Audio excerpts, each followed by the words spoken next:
Hello, my fellow Westorians. Happy Sunday. It's great to be here. I'm glad you all are here with us, whether you're here live or listening afterwards or watching afterwards, either one. It's a good day to be here. It's a good day to talk about A Song of Ice and Fire. We're going to do that today with the Free Folk. The Free Folk. I have a feeling, Sean, that your style of beverage would go over well with the Free Folk because it's, they're less, accustomed to judging people for their choices. They might think it's weird, but they wouldn't judge you. Also because it's nutrient rich and they don't have a lot of that in the north. What is it today? This is the protein and green, or the green protein naked drink, whereas most of the nutrients come from the Bang, the crisp apple Bang. And what was the other thing? Oh, Mountain Dew, of course, but also the coconut pineapple sparkling ice. And it's pretty good. An aspel is when you cross a peach with an apple. Yes. Shout out to Nina, goodqueenally.tumblr.com, 1L in Alley. She has a great recent post over there on her blog about what might happen. She got a question and responded, what might happen if Asha had been taken, as well as Theon, as a hostage after the Greyjoy Rebellion? How might that have changed things, if any? We've got some fun stuff to talk about today, as usual. Plenty of it, also as usual. And also, as usual, we'll start off with a trivia question. Which character is the first to use the phrase free folk? Yes, free folk. We'll also, in the course of the episode, discuss the phrase wildlings as well. But free folk, the term they choose for themselves. When was that first said? Bonus point. Main question, who said it first? So, when Jon and Stannis allowed the free folk through the wall, it ended an 8,000-year state of affairs. This is a big part, by the way, why some of the Night's Watch just couldn't handle it. This is the way things have been for so long. Being allies with these people was something they couldn't handle, and that's part of why they killed Jon. But that is another story, because it wasn't the free folk who did that. If the free folk help in the fight against the others, and it does seem like that's what's going to happen, then it will be a case of history repeating itself. They were part of the humanity. They played their role in stopping the others the first time. They weren't called the wildlings then, but those were the ancestors of the people that lived in the area and did their part. Will they be thanked for their role this time? Or will the world sort of forget about them, lock them on the other side of the wall, and send them away without thank you? I mean, that's kind of what happened to Tyrion's Vale clansmen, who were also called wildlings, when they helped fight at the Green Fork and other places. They were just told to go home and laughed at. So we haven't seen the last of them. We have not seen the last of them. Likewise, we haven't seen the last of the free folk here. And it could be even worse, right? Maybe after the others are defeated, they become enemies again. Like there's an opportunity for peace, for an accord, for the old wrongs to be righted, or at least to be forgotten, or at least to start again. But we certainly can't assume that'll be the case. So this is something we can take on today, questions like that, as well as a lot of other questions that we've dug up on our own, questions that some of y'all are wondering about. As usual, submit your own questions if you are feeling it. If you've got something burning that you want us to ask or want us to answer, send it our way, either here live or through Facebook, our Facebook group. You can join our Discord group. Lots of discussions happening there. Send questions through there. We've always got a space to discuss what's coming up next, as well as spaces to discuss lots of other things. Yeah, you can join our Discord at bit.ly/howdiscord. Oh, I didn't realize it was that easy these days. Aziz, can I throw something at you? I hope it's not too much of a curveball, but just something that was like last minute thoughts I had. Well, I like baseball. I can handle a curveball, so see what happens. The idea of, as we talk to the different free folk tribes, or I don't know what the best way to refer to them is. Tribes works. In fact, maybe. Okay. Clans? Maybe? Clans might be better. Yeah. Anyway, I was thinking what superlatives you might add to each one. Just, you don't have to answer me right now, but as we come to them, think about, like, I don't know, who would be the most advanced, most civilized, most north, most Okay. etc. And that's a good idea, Sean, because it helps us distinguish them. And that's something that people living in even in the North in world don't do a lot of. They don't distinguish them, and it's through John's POV and maybe a few other characters that we learn. They're very diverse people. Yes, and I'm glad you said that too, because it leads to another point that I want to make. Is that as I was approaching this, I was thinking a lot. I was paralleling the different wildling tribes, clans, to free folk clans, whatever the proper way to refer to them is, which is important, which is part of what I want to think about today. I was comparing them to the quote unquote barbarian tribes of Europe and the Roman times, right? And one thing I realized is that I know that there are the Vandals and the Visigoths and the Saxons and so on, but I realized I don't really know how to distinguish them. I don't know that much about what key. I do know a decent amount about them, but I don't know for sure how well I could distinguish one from the other. Yeah. And so I thought that would be maybe a good thing to think about with the free folk. But it also occurred to me that George probably hasn't limited himself to that. I bet if I knew more, there are parallels to some of the free folk clans to some Native American tribes or Mongol horde factions or whatever else. So you're right. You're totally right. And George likes to take from various places to create and imagine, obviously his own imagination as well, but he borrows from the real world quite a lot. And we've got some of that today. Like a lot of our World of Ice and Fire topics, this isn't a comprehensive look at the free folk, but it is a deep dive into several aspects of their existence, focus on their origins, both in-world and out. And we'll discuss aspects of culture, attitude towards the South, and the South's attitude towards them, plus some literary influences as well. And if there's anyone out there in the chat who has some expertise or some idea of like this tribe might be like this one in some real life example, I'd appreciate the tipping point for a rabbit hole to go down. That is, I'm totally with you on that as well, Sean. Please speak up if you have some information, especially if we missed something important or made a mistake. I do. Actually, it's interesting, Sean, you mentioned the Vandals. It's a really good example because the Vandals take away the V and you've got the Andals.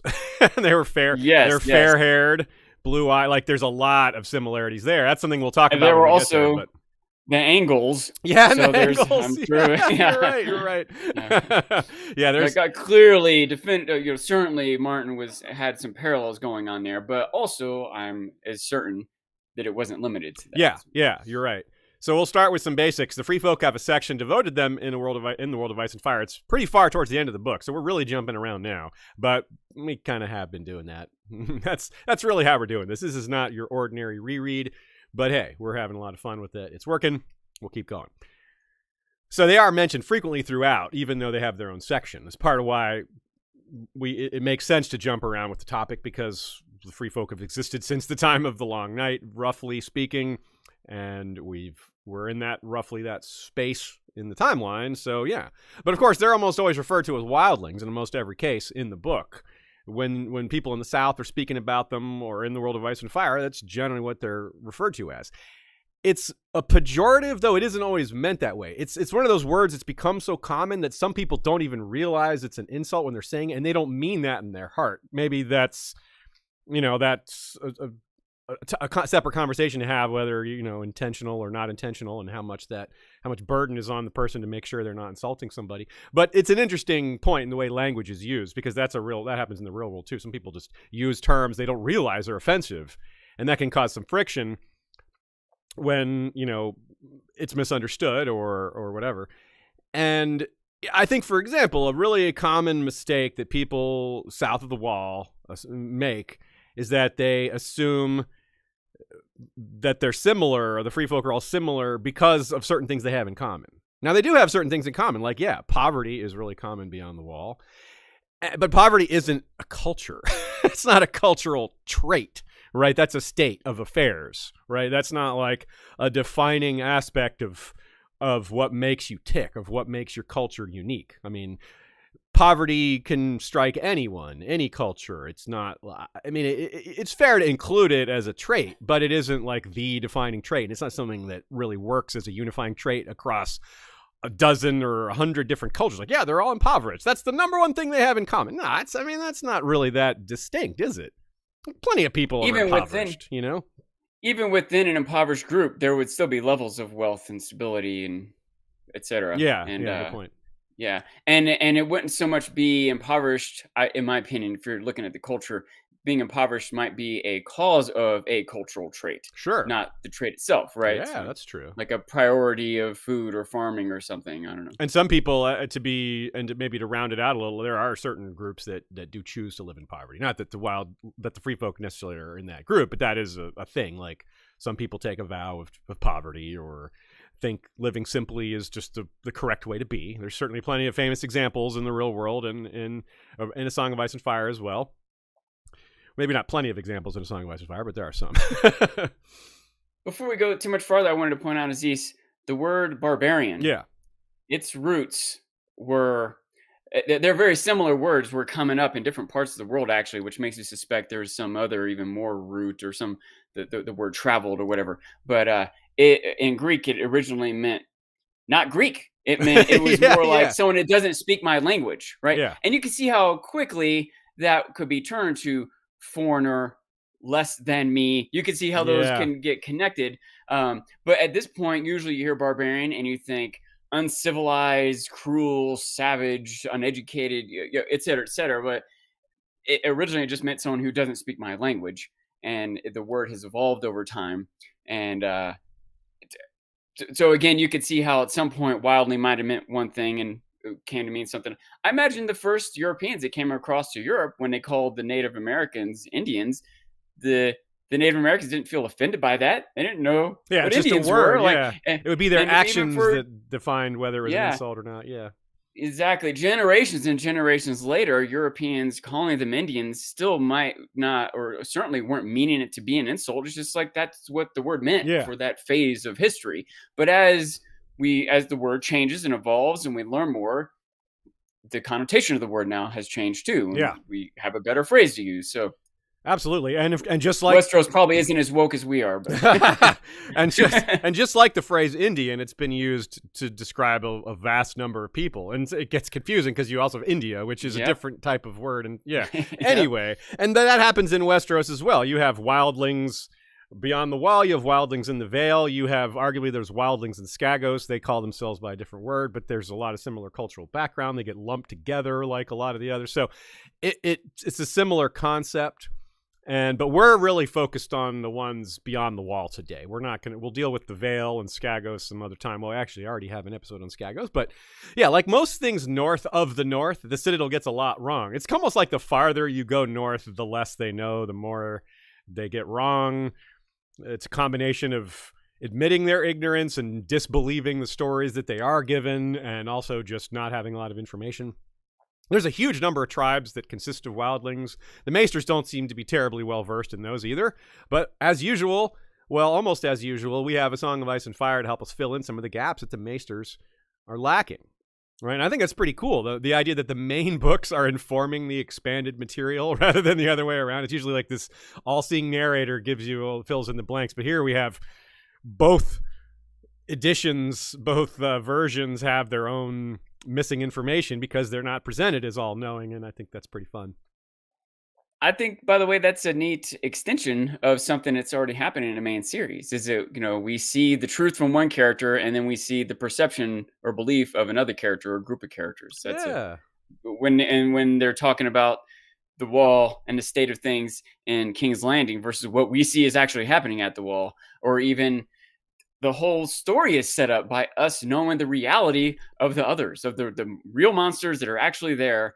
And in the meantime, we see the rest of the story playing out with that ignorance. That's a great point. Yeah, George really does use a lot of that in a lot of places, just how people operate based on the information that they have and their beliefs about that information, their interpretation of the information, not necessarily the truth. People see the truth in so many different ways. As usual, the comet remains one of the best examples of everybody interpreted it differently. Yeah. There's so many different interpretations, and it's a wonderful jumping point to show how that plays out in so many other places as well, with things that aren't so blatantly clear. Even when it's blatantly clear, people still have a lot of different interpretations. But yeah, maybe the comment isn't blatantly clear. It's blatantly clear that it's there. What it means, that's not so clear. But anyway. Yeah, each one of those interpretations is clearly not blatantly clear. Well said. I think. Was it? Yeah. To further both the difficulty and the mystery is how much word of mouth and song has survived the eons to tell many free folk stories, right? That's part of the issue, is that there isn't a lot of written down stuff to refer back to. But there is, like I said, a lot of songs and legends, and it's amazing that some of them have survived so long. And some of them we've covered elsewhere, so when we can, we'll refer you to those in passing and show you where they fall in context to the others, and the others occasionally. Here's how the section in the World of Ice and Fire... Oh, Sean? Yeah, it looks like you wanted to say something. I just want to say, this is like... It's an unrealistic thing, but it's possible if you could collect all the songs and legends together, it might be more valuable and informative than all the written words combined together. Yeah, maybe. Yeah, who can say? You're right. It's definitely a worthy idea. Yeah. So here's how the section on the wildlings begins in the World of Ice and Fire. In the lands beyond the wall live the diverse people, all descended from the first men that we of the more civilized south name wildlings. This is not a term they use themselves. The largest and most numerous of the various peoples beyond the wall named themselves the free folk in their belief that their savage customs allow them lives of greater freedom than the kneelers of the south. And it is true that they live with neither lord nor kings, and need bow to neither man nor priest, regardless of their birth or blood or station. Yeah, even Yandel concedes a little bit to the possibility that some aspects of their lives are better, so I kind of appreciate that. But he also uses terms like more civilized and savage and things like that. Now, civilized is certainly a matter of perspective. Freedom is also a matter of perspective, and this is a really interesting way of looking at things. Let's start off with a take from Nina that I thought was pretty solid here. She says, this paragraph is a good reminder not only of the fallibility of Yandel as a narrator, but also the fallibility of identifications. Yandel notes that the free folk prefer to call themselves by this term because they live with neither lords nor kings and need bow to neither man nor priest. But this isn't entirely true. There are kings among the free folk. Mance is one, and there's been others. And he had to defeat, according to him, 5 other would-be kings beyond the wall, including Tormund, Styr, and some others. So the Thenns not only live in a very organized society with laws and armor, and they have someone that's really above the level of king. They consider the Magnar like a god or a god king. So even within this subversion of non-kingly governments, we have a version that's more intense, living amidst all this independence. So it shows just the level of diversity even within this area beyond the wall. And there's even more local leaders that we never get into. I mean, John is just amazed at how many different peoples with different looks and appearances and different styles of ruling, and he doesn't even know how half of these clans or tribes rule themselves. Certainly Yandel doesn't either. There's a lot of unspoken here. There's a lot of there's a implication that there's a lot of data and information that none of us that George didn't bother with or hasn't had reason to explain yet. But the implication is it's like an iceberg above the surface. You're only seeing the pot above the water. Below the surface, there's a lot more iceberg. And I think that's true for the free folk cultures there's just no time to explore them all. There's so many of them. Like, how could George possibly wrap all that in the story? He already put so much in that some people would argue is unnecessary. Not me, but like this would really be a lot. You know, a couple thoughts here.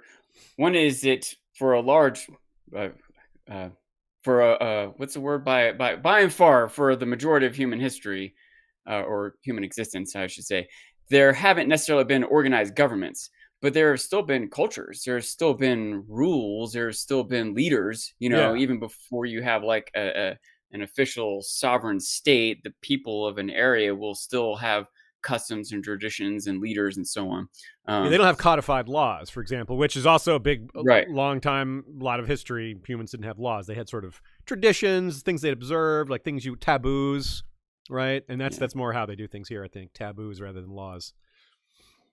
And there's pros and cons of that, and it seems like the pros outweigh as humans evolve. We have more and more government and laws and systems, but one big problem with it, or at least potentially in this world of the wildlings who call themselves free. How many of the teenage girls are free? Yeah, exactly. Like, what percent of the population is free? Yeah, free to do what exactly? Yeah. And that's something we'll get into a little more in a minute. Yeah, I think Nina brings that up another point. Yeah, so later on. Let's continue on this track of the first mentions. You might recognize the first time the word wildlings is used. It's a very familiar line. We should start back, Garrett urged as the woods began to grow dark around them. The wildlings are dead. So yeah, we hear the phrase wildlings technically before Stark or Lannister or Robert or the others, even before the name of the POV character that's in this prologue. You don't know who this guy is yet. It's just prologue. It's Will, of course, but his name it comes after wildlings. So, you know, the threat of the others is shown in part by the deaths of a few wildlings, and these Night's Watch both, which is kind of a subtle nod to what's happening here. It's these two groups that are at war, and apparently have been for a long time, or at least a state of constant violence. War may not be the right term. Which already you see the need, already in the prologue. Y'all better stop fighting each other and focus on this thing. These guys look way more dangerous, and they're killing both of you. So right away, the divide between humanity is shown to be a key factor, and that it's something that will need to be solved. I think that's pretty cool. I never framed the opening moments like that before. There's so many ways to look at it, but it didn't strike me that the wildlings being separate from the rest of humanity is revealed in the first two lines. That's pretty cool. So how do you react to that, Sean? Yeah, a thought that I had. I mean, one, everything you said, awesome. But another thought that I had is just the idea of, a series of thoughts on my head. The idea of wildlings, it's like pretty evocative. You know, when you hear that, you're like, whoa, like sends your mind spinning on what that might mean. Yeah. And one direction you might go is sort of like enraged berserkers. Yeah. But you know that a civilization can't just only be all enraged berserkers. At some point, they have to like feed their babies and put their pants on or whatever. Everyone, I think about Metalocalypse sometimes, how, you know, this idea of these you know, heavy metal stars and there's sort of association with the demons and eating bats or whatever, but they still like they have dinner and they like can't get the remote to work. They still like have regular life and try to envision them always being uber evil. It's just silly, you know what I mean? And along that same line, what I was saying earlier, you think of anarchy, you sort of like it's sort of almost synonymous with chaos, but that's just not necessarily true. It's not like there's just total chaos all the time when there's not a central government. The wildlings we see aren't living in total chaos. They have organization, they plan, they have structure, and et cetera, et cetera. So, yeah, that's true. So wildlings might be a little misleading at first, but we learn better through the course of it. And we learn better. John learns better. Does Cersei learn better? I don't know that she's even said the word wildling or free folk at all. That would be a good little trivia question. Does Pycelle learn better? Or, you know, I could go on and on, but you see my point. Yeah. So now here we get into the part about what is and isn't freedom, whether it's a paradox or not. And let's talk about that. And we'll lead it into with a very cool quote about how from Eandel again. But they also live meanly and not free from starvation, from the extremities of cold, from barbaric warfare, or from the depredations of their own kind. The lawlessness beyond the wall is nothing to envy, as any man who has seen wildlings can attest, and many have so attested, in a number of works based on accounts from the Rangers of the Night's Watch. Their pride in their poverty, in their stone axes and wicker wood shields, and in their flea-infested pelts, is part of the reason they are set apart from the people in the Seven Kingdoms. Definitely some shade in there. Some of that is just like they're proud about all their poor stuff. Like that's just rude. And flea-infested probably isn't even that accurate. I mean, there's probably some fleas, but fleas are a way bigger problem in warmer climates, right? Like in colder weather climates, fleas live on a life cycle. They're like hibernating sort of. And the warmer you go, the more they don't hibernate. They're just around 24/7, 365. And so where Eandel comes from, Old Town, yeah, there's probably lots of fleas, but way up in the north, I don't know about that. And he probably associates fleas with poverty. Yes. The wildlings right. impoverished, they must all have fleas. Good point. So he just does it, but he's just not considering it. So it's just quick to denigrate or to assume the worst when the science doesn't really add up for that. And another example would be, the lawlessness and the how this goes both ways. The concept of the grass is always greener. Well, sometimes the grass is not always green. This is an example of the grass is always, I don't know, burning, or the grass is flea infested, I guess. And there's a lot that we can say about where this impression of the free folk comes from in the South and how it's just wrong in so many places, or at least misguided, if not entirely wrong. Like they call the South kneelers, right? That's meant to be a pejorative. Like, you guys kneel. You're always looking for someone to kneel to. Jon just kneels to Mance. Like, look how quickly you go to your knees. And it's kind of funny when you think about it. Like, yeah, they do. It is kind of quick. They're quick to just drop to a knee. You really put it and frame it like that way. It is like, yeah, they're just quick to obey. Like, you're interesting. It is kind of neat. Like some of the things they point out that they've just gotten used to. I find that the cultural divides, George is a really good way of writing those in ways that seem authentic. So the paradox of freedom here is that you have freedom of choice versus the freedom to pursue the life you want. Like the Bill of Rights is the life, liberty, and the pursuit of happiness. That is the Bill of Rights, right? That's the Declaration. Oh, Declaration of Independence. Okay, you're right. See, good thing I asked. Okay, so Declaration of Independence. The point being, the statement is implying that we have to be organized. Or now Sean's questioning himself. Maybe it's the Constitution. It's not the Bill of Rights. Someone will correct us. Anyway, it's a founding statement of great importance. The Declaration of Independence. It was a Declaration of Independence. Okay, cool. So the point being, you need to have some order, some law, some structure in order for people to be able to have these basics. It does take some choices away. It does remove some of your options, but it replaces those options with what most people would prefer to have. Like we talked about it in the Disputed Lands last week, how you just, in a place called the Disputed Lands that people are constantly fighting over, how can you raise a family in peace? You probably literally can't. And I think that's an important sort of bar to set. Like, can you raise a family in relative peace without too much chance of everything falling apart or everyone dying? In the north of the wall, you probably have less of opportunity to do that.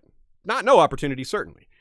On the other hand, there's just way less chance that the entire north is going to be engulfed in civil war, right? Like, there's just not enough leaders to organize everybody to fight on two sides, right? There's just too many people are just going to be like, nah, I'm not going to get involved in that. And that would be okay in this culture to just stand aside. We live in more of a culture where people are kind of told you have to take a side. Sometimes I agree with that. Sometimes I don't. It depends. So, Sean, what do you think about some of this? Let's weigh in on the freedom paradox. Take a side. Yeah. Yeah. Just the concept of freedom is an interesting, challenging. Like let's just say you're the only person on Earth. You theoretically have freedom from oppression or taxes or whatever, but you don't have anyone to talk to. I guess you have freedom of speech, but it doesn't matter if there's no one to talk to. Yeah, who cares? And yeah, exactly. You're still like, you don't, like, if you think of freedom as you can do anything you want, maybe, right? But all right, you still can't fly. You're still subject to gravity. And there's certain things you want to be. Like, if there was no gravity or somehow you're freed from it, you'd be flung up into space. I don't know. It's, you have to, careful what you wish for. Freedom is sort of relative. Yeah. It's dependent on other things. And if you want to be in society, like, maybe you want to have freedom of speech, but you can't, even someone who believes in freedom of speech, for the most part, there's probably someone who makes some weird exception to the rule, but you can't go into the crowded theater and yell fire, right? You can't stand outside a preschool and yell obscenities, right? Yeah. You can't blast your music at 3 a.m. in the neighborhood where people are sleeping and have work in the morning. You have to sort of make certain compromises of your freedoms for the sake of other people's freedoms, because they have freedom to sleep at night when they have to, so they have freedom to not be killed by a drunk driver in the middle of the night, things like that, right? Yeah, like, right, yeah. So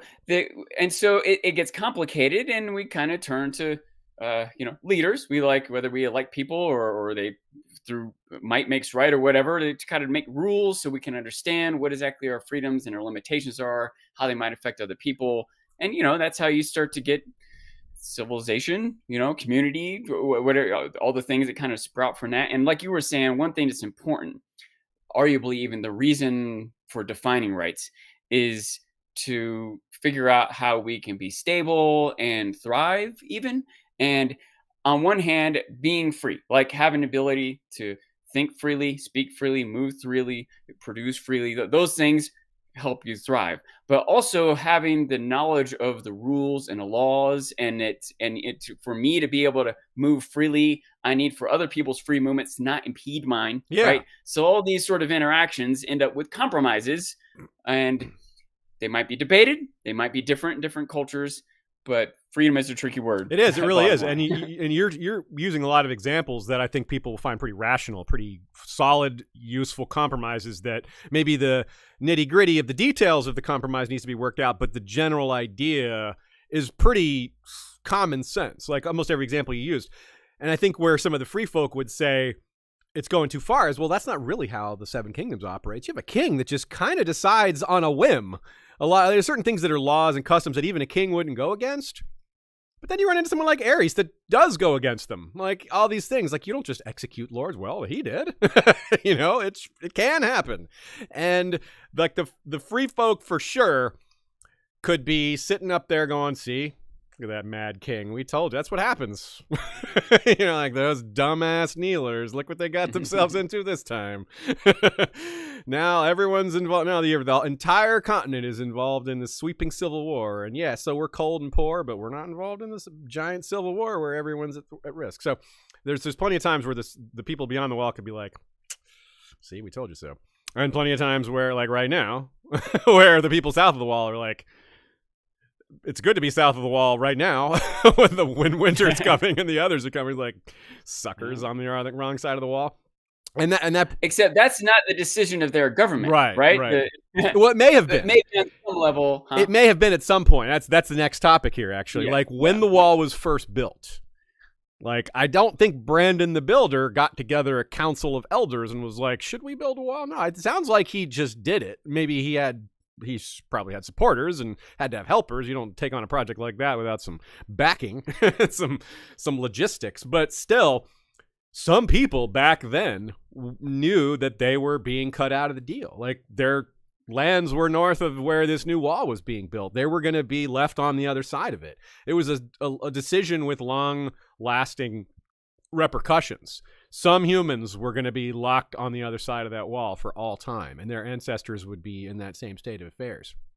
So last time we discussed... Did you say their ancestors? What's that? Did you say their ancestors would be in that same state of affairs? Sorry, their descendants, yeah. Their descendants would be, yeah. So last time we talked about how when the Valyrian policy of hyper-enslaving... I assign blame to them for the fallout when that system collapses, because it is a natural thing to grab this much power. It's going to create a power vacuum when it eventually collapses. I wonder if there's a seed of that similar idea that should be applied here. The blame would not be put on the people in this case, though. We put on the others. The others come, they wreck all the stuff. It's rational to make sure that never happens again. Maybe a wall isn't the right way to do that, but seems like it might work. But it does have this side effect of permanently locking a bunch of people on the other side of it. And that the consequences of that are playing out 8,000 years later, and it played out in between that as well. And that's a pretty interesting thing to consider. Do you have a reaction to that, Sean? No, not particularly. It just, it's just something that stirs thoughts. Yeah. And even, I don't know, I try to I don't know enough about it, but I want to make a parallel to the Great Wall of China. And we're going to do that whether or not the people north of the wall were kind of quote unquote left behind progress, Yeah. but maybe if you look at them and they maybe seem to have less wealth, but do they have less happiness? How do you measure that? How many of them starved to death in the 50s? And also, is it as much a function of the resources they have than the the wall locking them out from the rest of the population. Yeah. There's so many variables. It's hard to analyze all that, but it's more of a thing like you can guess that there would be a significant impact. It's not so easy to pick out which differences between these cultures are because of that separation and which are just regular cultural differences that would have happened anyway. Let's take this take from Nina here. Yandel is obviously doing a lot of cultural posturing here. There is some truth to what he mentions regarding the lack of broad, uniform legal protections north of the wall. The free folk are no different from the people south of the wall in that they are a mix of decent, well-intentioned individuals and violent, awful monsters. But unlike in the kingdom south of the wall, there's no overarching central government beyond the wall to prosecute the latter. Nothing's going to stop the Weeper from mutilating his murder victims or Craster from enslaving and raping his own daughters, as well as other women, or Varamir from using supernatural powers to terrorize his community. Ygritte's answer was that women should be able to defend themselves against men who want to forcibly take them, which is, yeah, that's not a very good argument. That's what we call victim blaming. Weak. A very weak argument, right? It's just not, Craster's daughter wives for not standing up to their abusers. We don't look on that. That's with... It's like if Mike Tyson goes around punching people in the face and you say, hey, you can't do that. He says, hey, go ahead. You can punch me in the face. I don't care. Like, that doesn't we both make have it the okay. freedom to punch each other in the face. Can I hit you in the face with a crowbar? Because that's a little closer to even, and you don't want that, do you? Yeah, exactly. Yeah, it's not the act of hitting is not the only thing. It's the force, the level of force that it does. The damage that's done is part of it. Sure, the act of hitting is wrong in any case, but there's the severity. You cannot subtract the severity from it. Absolutely, a baby punching you versus Mike Tyson punching you is not equivalent for a lot of reasons. Can babies punch? Yeah, I mean, baby probably wasn't the best example, but Toddlers can. Toddler. Yeah, like and a toddler can hurt you. Like they can hit you in the ankle with a something heavy. I don't know. They can step on your toe. I don't know. They probably can't do the level of damage Mike Tyson can, but you know. They're at the right height to get you in a sensitive spot. That's true. Still not as bad as Mike Tyson. Still not as bad as Mike Tyson. Yeah. So we definitely we can definitely look at Ygritte's argument there and be like, no, we just do not agree with that. You're wrong, Ygritte. This isn't just a cultural difference. But other things are just cultural differences, right? Taking Nina's example a little farther, let's say the Weeper. The Weeper, yeah, good example. No one stops the Weeper. He's just going around murdering people, doing awful things. That's kind of what Aerys did, though. And he had a lot more means to do it. Gregor Clegane is kind of murdering people, not all he wants, but as long as he's murdering people Tywin wants him to murder and not too many other people, he's getting away with it, you know? So, these things still do happen, and they can be worse when they're given those legal protections can work both ways. They usually don't. Legal protections working properly, I think, is better than what the free folk have, with relying on the things to just work out. But the downside is worse, I think, when the government is evil. That's worse than no government, I think. Yeah. The potential of a society when they have standards and rules and expectations and safety nets and everything else, the potential of the society is much greater, I think. Yeah. However, the potential for an individual in that society to do something corrupt and terrible is also greater. Yeah. So here and there, you'll have some individual suffering that's worse, but you'll have way less overall as a society. There's also less central executive authority for handling massive scale problems. That's a problem that areas that lack central governments really struggle with, say, flood relief or any disaster relief, or large scale societal problems like racism or public education, or which those two things are related, or the kidnapping of teenage girls. Yeah, right. Exactly. Huge societal issues, things that are evil traditions like that. We can call that an evil tradition. I have no trouble calling that evil. That still happens in a real world. Yeah, by the you're way. right. It's unfathomable. And generally speaking, it happens in remote areas that don't have a lot of central control or oversight or regulation or whatever it is. And it's worth noting, Ygritte accepts this. You know what I mean? It is when there are things in society that are bad, but you're raised within it, you come to accept it. You may have moments of questioning, especially when you're younger, but eventually, what can I do about this? You know what I mean? And you just have to accept it one way or the other, I guess. It's so hard for me to fathom what most women for most of history have gone through. Yeah, it really is. Same here. And I had another point and I forgot it. Oh well. So there's another example as well. For example, starvation. Like that's happening right now. One we can talk about in the north. There, Jon is trying to organize, and Stannis with his people are helping a little bit, trying to figure out a way to keep these people from starving to death. And he's trying to organize systems and structures for that, and he's struggling because there's just not enough food. But it goes to show that in this time of trouble, executive authority is more necessary, and that's sometimes why you want it to have it in the first place, because you can't just like summon executive authority when it's needed. Although many systems have tried that. The Romans and their dictator system was kind of like that. In a time of trouble, you elect a dictator. You have a very prescribed length of time they can be in charge only. You got to be very strict with that so they don't seize power.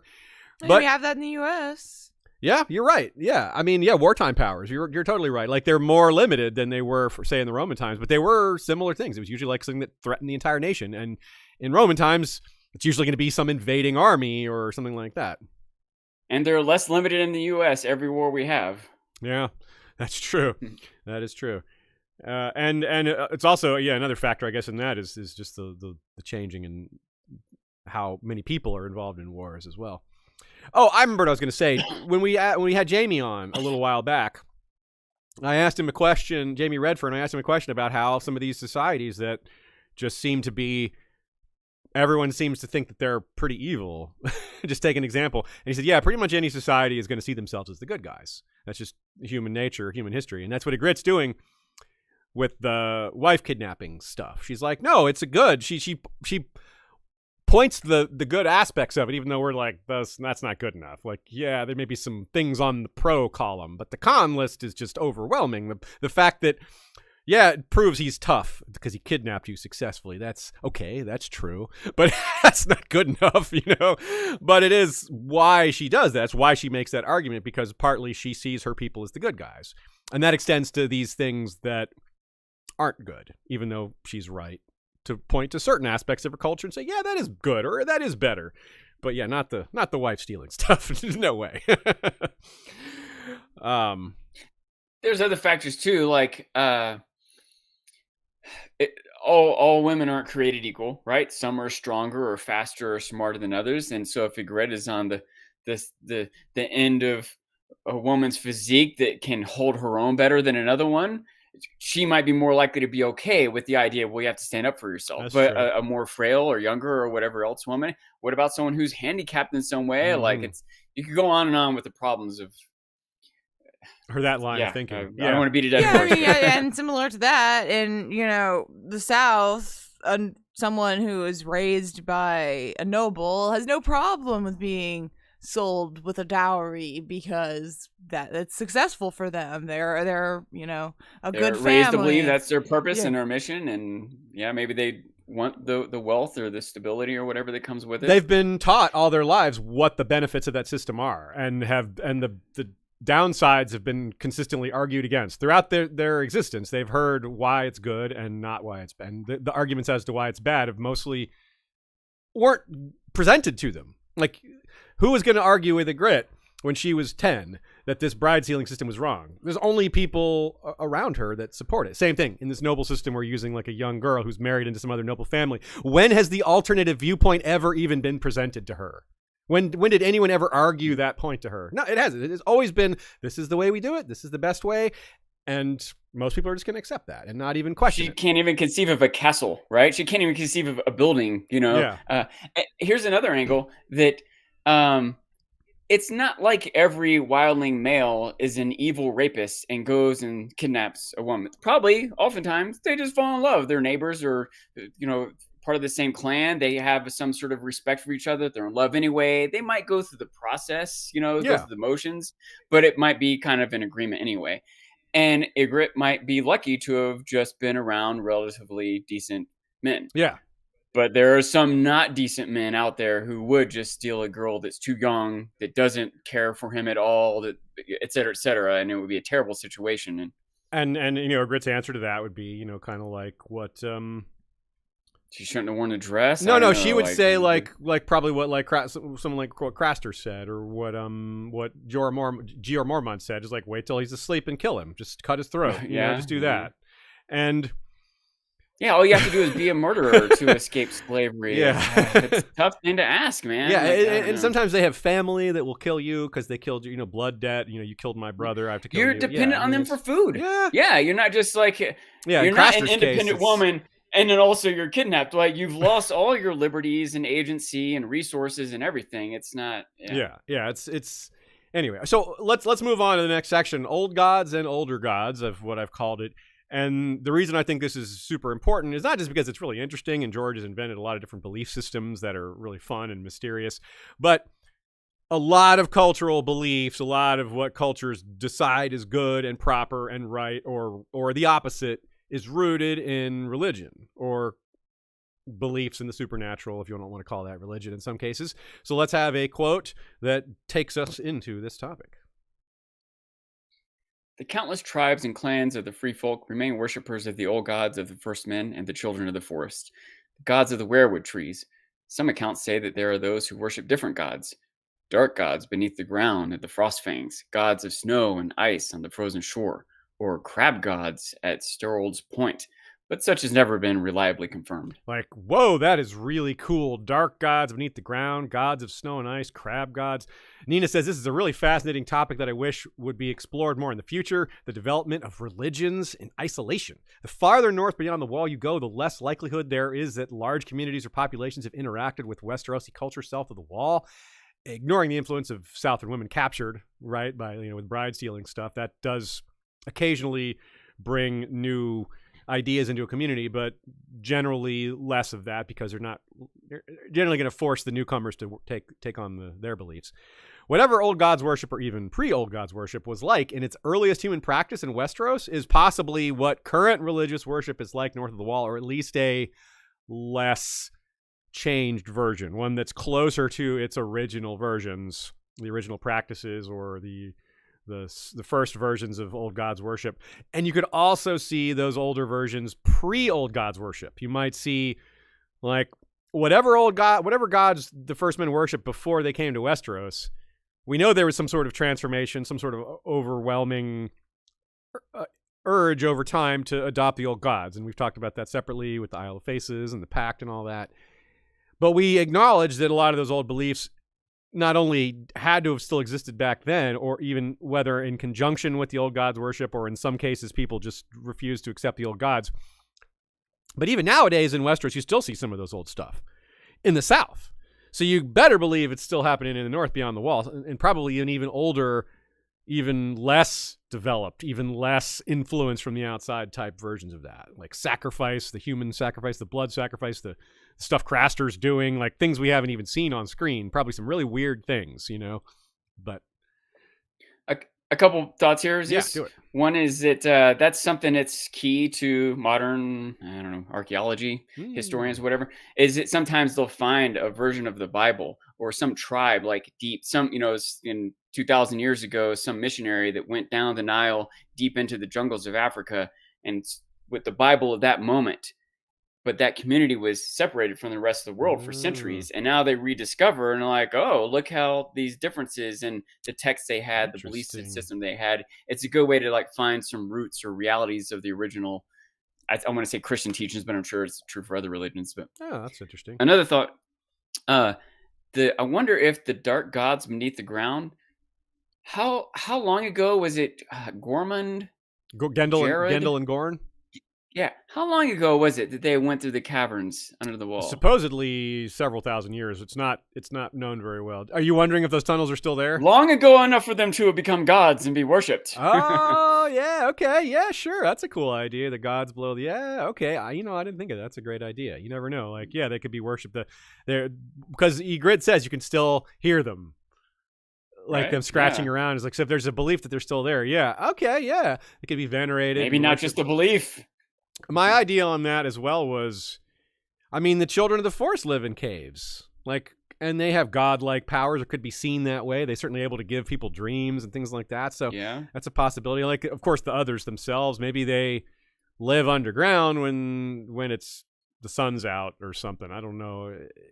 When they get buried. Yeah, but then they rise. Yeah, something like that. And remember that we were told that, for example, the free folk were digging graves, right? That to find Jormun's horn, the horn of winter, and Ygritte lamented that they opened 100 graves and let all those shades loose in the world. That's always been a line that's like, wait, what?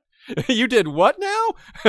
Did that let the others back out? Is that wait, let's go back to that.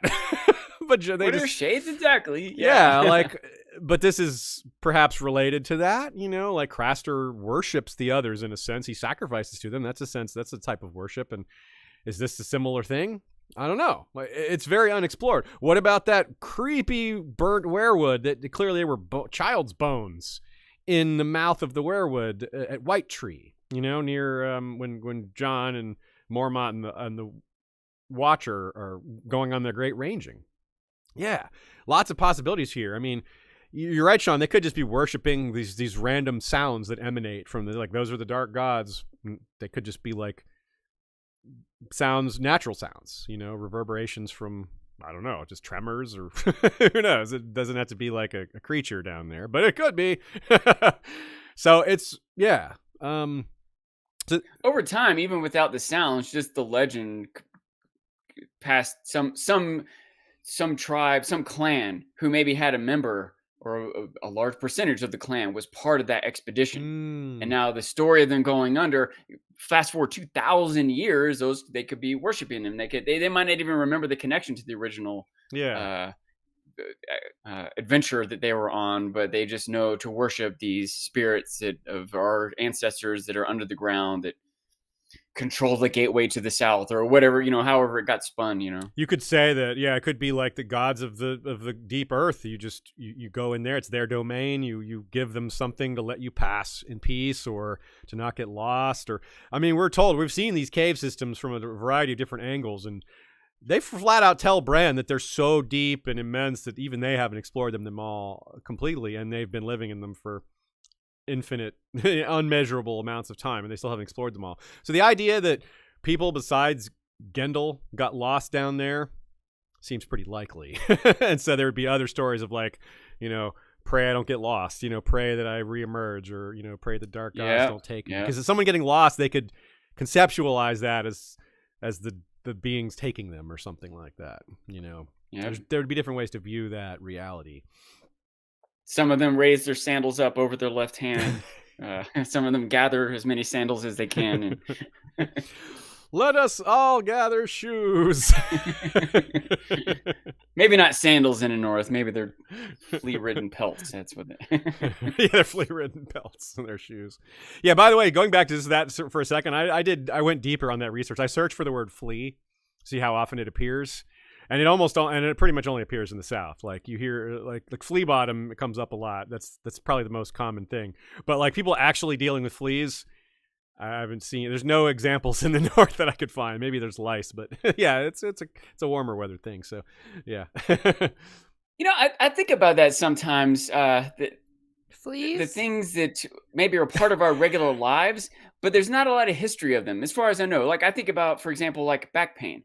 How many times, how many novels, how many stories from the past does anyone ever talk about having back pain?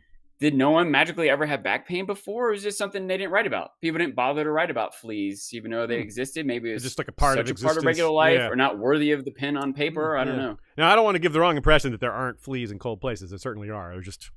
They proliferate a lot less. Yeah. All right. Moving on from fleas and opened graves and all sorts of things that are unpleasant. So this idea of isolated people, of separated people, something we talked about a little before with the breaking of the world. When the arm shattered, whether that was natural or not, it certainly created a new, larger sense of isolation. Certain parts of Dorne became more isolated. It was already somewhat isolated from the rest of Westeros, given the mountains and the desert, but it was cut off from Essos, where it had been a land bridge. Potentially other places were separated as well, and became more isolated, whereas before they weren't. So this is a microcosm of that. Westeros used to be more whole. It used to be more, probably less plagued by the type of winter it was. If we take our long-standing theory that the seasons used to be regular, being trapped beyond the wall wouldn't have been as big a deal before they realized the seasons were out of whack. You know, if you only have to have a 3-month winter beyond the wall, it's not so bad as if you have to live 3 years of winter or even more. They may not have known what they were getting into when they were like, yeah, I'm going to live on this side of the wall. I prefer it over here. Like, oh, damn, this isn't what I expected. The world has changed more than I thought. But those beliefs, all these different concepts sort of emerge, sort of coalesce into a decision tree as to why someone, now assuming they even had the choice in the first place to live beyond or above the wall. Some people may not have had that choice, but some people probably did. When the wall was first starting to get built, it's not like, oh, I've got 10 seconds to choose. This is a 300-mile structure. Like, you have time to decide, I think. I think that stands to reason. I don't know for sure, but I feel like people weren't like, you got to decide now. They had some time to make a decision, maybe. But they may not have had all the information. That's kind of what I'm getting at. They may not have known. I mean, after the defeat of the others, all these new kingdoms are forming. Everything is new. Like, the world is unsettled at this point. At post Long Night, you're not returning to a status quo. It's a whole new status quo. So it's something we keep coming back to. What must have been such a difficult time, but also a very interesting time of new decisions and new everything. You know, new starting over. So that we can't leave the wildlings, the free folk, out of that discussion, because all this diversity that we see that the South isn't so aware of, it extends all the way back to these times some 8,000 years ago. A lot of this began then rather than happened after, although it's probably both. Anything to add to that, Sean? I was just thinking about the idea that some people would not have even known it was happening. Right? Okay, yeah, like, you're right. People in the vicinity of the wall, but think how far north that land goes. In fact, let me ask you a question. How far north, the most northern spot where people live that we know of, how far north of that is the wall compared to that equidistance south of the wall? That's a tough question. I mean, we don't even know how far north people live. Like, the Valley of the Fens is really far. Like, it's farther north than I think White Harbor is from the wall, and and the north is huge, right? I think you right, yeah. So it's not clear, to be honest. Yeah, that's what I'm saying. Like, the farthest north that we know of. Yeah. But let's say at the time the wall was being built, if someone in White Harbor wanted to go up north, they were losing that option too. Yeah. Maybe they wouldn't want to go. Maybe they didn't even know Brandon Builder was making that wall in White Harbor. You know what I mean? Like, there would have been, especially farther north, assuming that they were like smaller clans rather than big cities that weren't constantly traveling back and forth hundreds of miles away. They wouldn't have known a wall was coming, and so they might not have cared. Might not have but didn't change their life. They kept, milking the same cow and harvesting the same lemon trees or whatever else that they were before. Didn't know or care that the wall was built. It might be something more aggressive, too. Remember what Stannis does. When he lets the wildlings through the wall, he makes them burn a piece of weirwood and swear to him and swear to R'hllor. It's pretty intense and pretty, Nazi-ish or whatever. Like, it's like, whoa. Cultish. Yeah, it's really, it's scary. It's not a good look for Stannis. Like, it's one of his lower points, I think. Although he is still framed with him saving people, so it's not entirely, he's not just straight up evil, of course. I wouldn't go that far. But here, as I'm comparing it to Nazism, it's not evil. No. Anyway, you get my point. The thing is that Brandon the Builder, let's assume he's the one that made this call. He may have been like, no, you can't live on this side of the wall unless you adopt the old gods, unless you follow these new rules that we're putting in place to make sure none of this ever happens again. Or maybe without that last part, maybe just, I'm in charge now. I'm telling you how it is. Take it or leave it. If you want to live in this new kingdom, you got to follow these rules. Otherwise, you get on the other side of this wall and do whatever the hell you want. Here's another key thing, Aziz. Let's say that he did make sure that he sent envoys as far north as they could go, let everyone know, this is going to take years and years. You've got time to migrate if you care, da-da-da. And some people knowingly decided to stay. What about their kids' kids? Yeah, they may not want that. They weren't part of that decision. They didn't have, now they're stuck up there whether they want to be or not. So that's unfair. We actually have a quote later in the episode from Ygritte that expresses that type of frustration, that it was like, your ancestors did this, you blah blah. Yeah, and we'll get to that. It's a good point. It's a worthy subtopic to bring up here.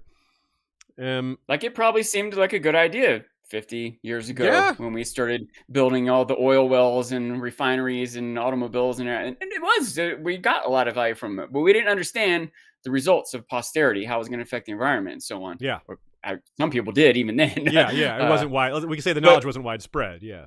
Yeah, but people now who had nothing to do with those decisions have to deal with the repercussions. Yes, you're right, and that's very true in Westeros, because it's something that George seems to take a lot of care in making sure is part of the story. He that line that comes to mind is, "We dance on the strings of those who came before us," right? Which that's you're expanding that to several generations farther back. Tyrion was referring more to like recent generations, but he would of course agree that it includes farther back. The influence is there as well. It's just maybe a little more prominent with those people that your father was a little more of an influence than your great grandfather, for example. Here's another more direct. The influence might actually be greater than when you go farther. You're back, right, actually. It's more definable when you're closer. Like Lan the Clever may have had a bigger impact than Tyrion's great grandfather. You know? Yeah. Because that guy is the reason they have Casterly Rock. Like, yeah, Tywin would still have a huge impact on Tyrion no matter what, as long as he was still his dad, his father. But yeah, that's a good point. So here's another quote that resembles what you were getting into about just what else is up there. What's north? What's even farther north? We don't know, but we've got some curiosities. Quote. Rangers of the Night's Watch speak of still stranger peoples who dwell in the more distant corners of the lands beyond the wall, of bronze-clad warriors from a hidden vale far to the north, and hornfoots who go barefoot even over ice and snow. We know of the wild people of the frozen shore, who live in huts of ice and ride sleds pulled by hounds. There are 6 tribes who make their homes in caverns, and rumors tell of cannibals in the upper reaches of the icy rivers beyond the wall. But few rangers have penetrated more than 100 leagues into the haunted forest, and doubtless there are more kinds of wildlings than even they can imagine. Right, like just like you were saying, Sean, there's got to be more than even that tucked away, some isolated peoples. I mean, it sounds a little odd, maybe if it's not a topic you've heard a lot about, but that's still true now on Earth. There are still tribes in the deep Amazon and other places around the world that have had literal zero contact with, like, say, white folk or whatever, you know, modern people, or very little contact. And some of those places are specifically protected. They're like, governments are like, no one can go here. We're there. This is a protected tribe. We're not going to let anyone go there. There's a couple of them where people have tried, and the tribes are so violent that they've been killed. There's like a couple of tribes that are, to this day, will kill you if you approach their island or whatever. So, on Earth, like right now in 2021. So yeah, so the fact that this is not a fantasy thing at all. It's very real. You're living in a past disease. Oh shoot, I am. 2022. It's still. Has it changed now? And now in 2022, it's all the tribes are now. Everyone enrolled in preschool. Everyone's just it all changed. 2022 is the great changeover. No, yeah. So yeah. So it's not strange at all. It's penetrating 100 leagues into the haunted forest, penetrating hundreds of leagues into the Amazon. I mean, it's a similar kind of concept. It's hard to go in there, man. Like. Unless you're from there, you know, which a lot of these tribes are. They're from there, so it's more natural to be there. But yeah, it's wild to think about it, like how deep the Amazon is, or how some of these isolated peoples are, and it's a fascinating subject. But it's also one we don't know a lot about, because that's the whole point. They live in isolation. We don't know that much about them, like hardly anything, right? Like, what language do they speak? Is it some homegrown language entirely of their own? Does it maybe have roots in some other ancient language that maybe some other nearby tribes have? Really, really diverse and different. And yeah, you could say there's things they all have in common. Like they all use wood. They all make fires. But that's not really a cultural hallmark, is it? Like the poverty thing. It's not a unique characteristic. That's not something that identifies them. It doesn't separate them from lots of other cultures, you know? So now, but when you hear of things like, I don't know, people who don't wear shoes in the North, that is a little more unique. That's a cultural thing. Mm-hmm. What about cannibalism? That's pretty damn awful, but it is not common. So we can call that unique as well. And as it says there, I don't think the Hornfoot thing is just cultural, though. Like, I mean, that's evolutionary, right? There's probably both. It's probably Like both. I don't think you or I or a Southerner could do that without losing a we foot. couldn't get used to it. There's got to be some we could toughness. not. We literally could not get used to that enough to not lose our feet. Yeah, maybe not. I mean, it sounds like a lot of horn feet people lose their feet too, because it's just Yeah. Which that's part of why it's cultural, I think, because they keep doing it, even though It could be, even if it's an evolutionary thing, it might lead to a cultural thing. Yeah. No, I was thinking more like I'm a little bit more the opposite, that it's a cultural thing that leads to an evolutionary thing. Okay. But Yeah, a little it could both, be but cycle. Yeah. Keep the feet moving. Well, I mean, yeah, like look at things like traditional foods. Like if like a culture eats a traditional food and that food has specific characteristics that make you a little taller or make you a little shorter. I mean, that's a thing, right? Like, for example, we talked about those Peruvians too. Yeah, like different people's cultures developing on different foods subsistences has an impact on their nutritional profile as a culture. For example, like the average Japanese person is like 5 inches shorter than the average Dutch person. The Dutch people aren't better. The Japanese people aren't better, but this is a substantial difference in height. Obviously, it has nothing to do with superiority, but it's a difference, right? It's an academic difference, perhaps, but it is a difference, right? So, yeah. But is it cultural? Is it?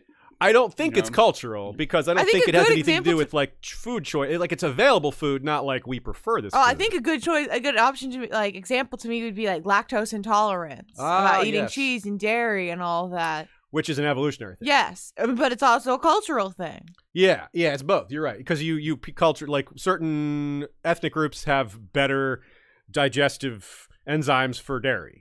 And that's evolutionary, Yeah. but it could have come from culture, because they developed that by drinking lots of milk thousands of years ago, and their bodies adjusted. People in their community that weren't able to eat that milk starved to death because there were nomads and there wasn't other food available.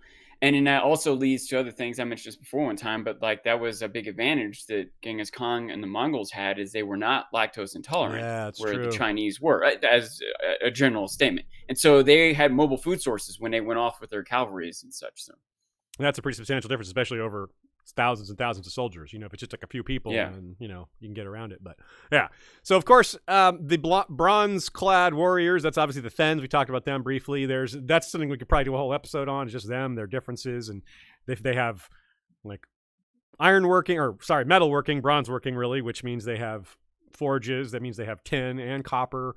There's a lot of aspects of their culture that resemble of cultures in the South, which goes to show, I think, is maybe one of George's ways of showing that some of these differences are just somewhat circumstantial or based on available resources. A lot of cultures, their development is entirely influenced by weather, available food, neighbors, things like that. And the Thenns, apparently they had a really choice spot in the north. They have a valley that's fairly fertile amidst lots of harsh lands.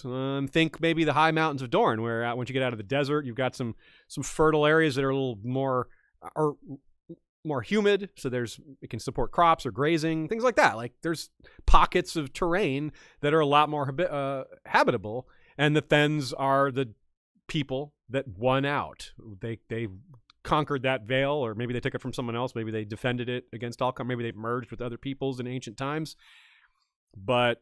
Like as we alluded, they just came on it first. Yeah, maybe finders keepers. We have no idea, but we know that they're forced south now because of the troubles, and they're one of the communities that's going to have a little harder time, maybe agreeing with some of the other ones. On the other hand, the new Magnar married Alice Karstark.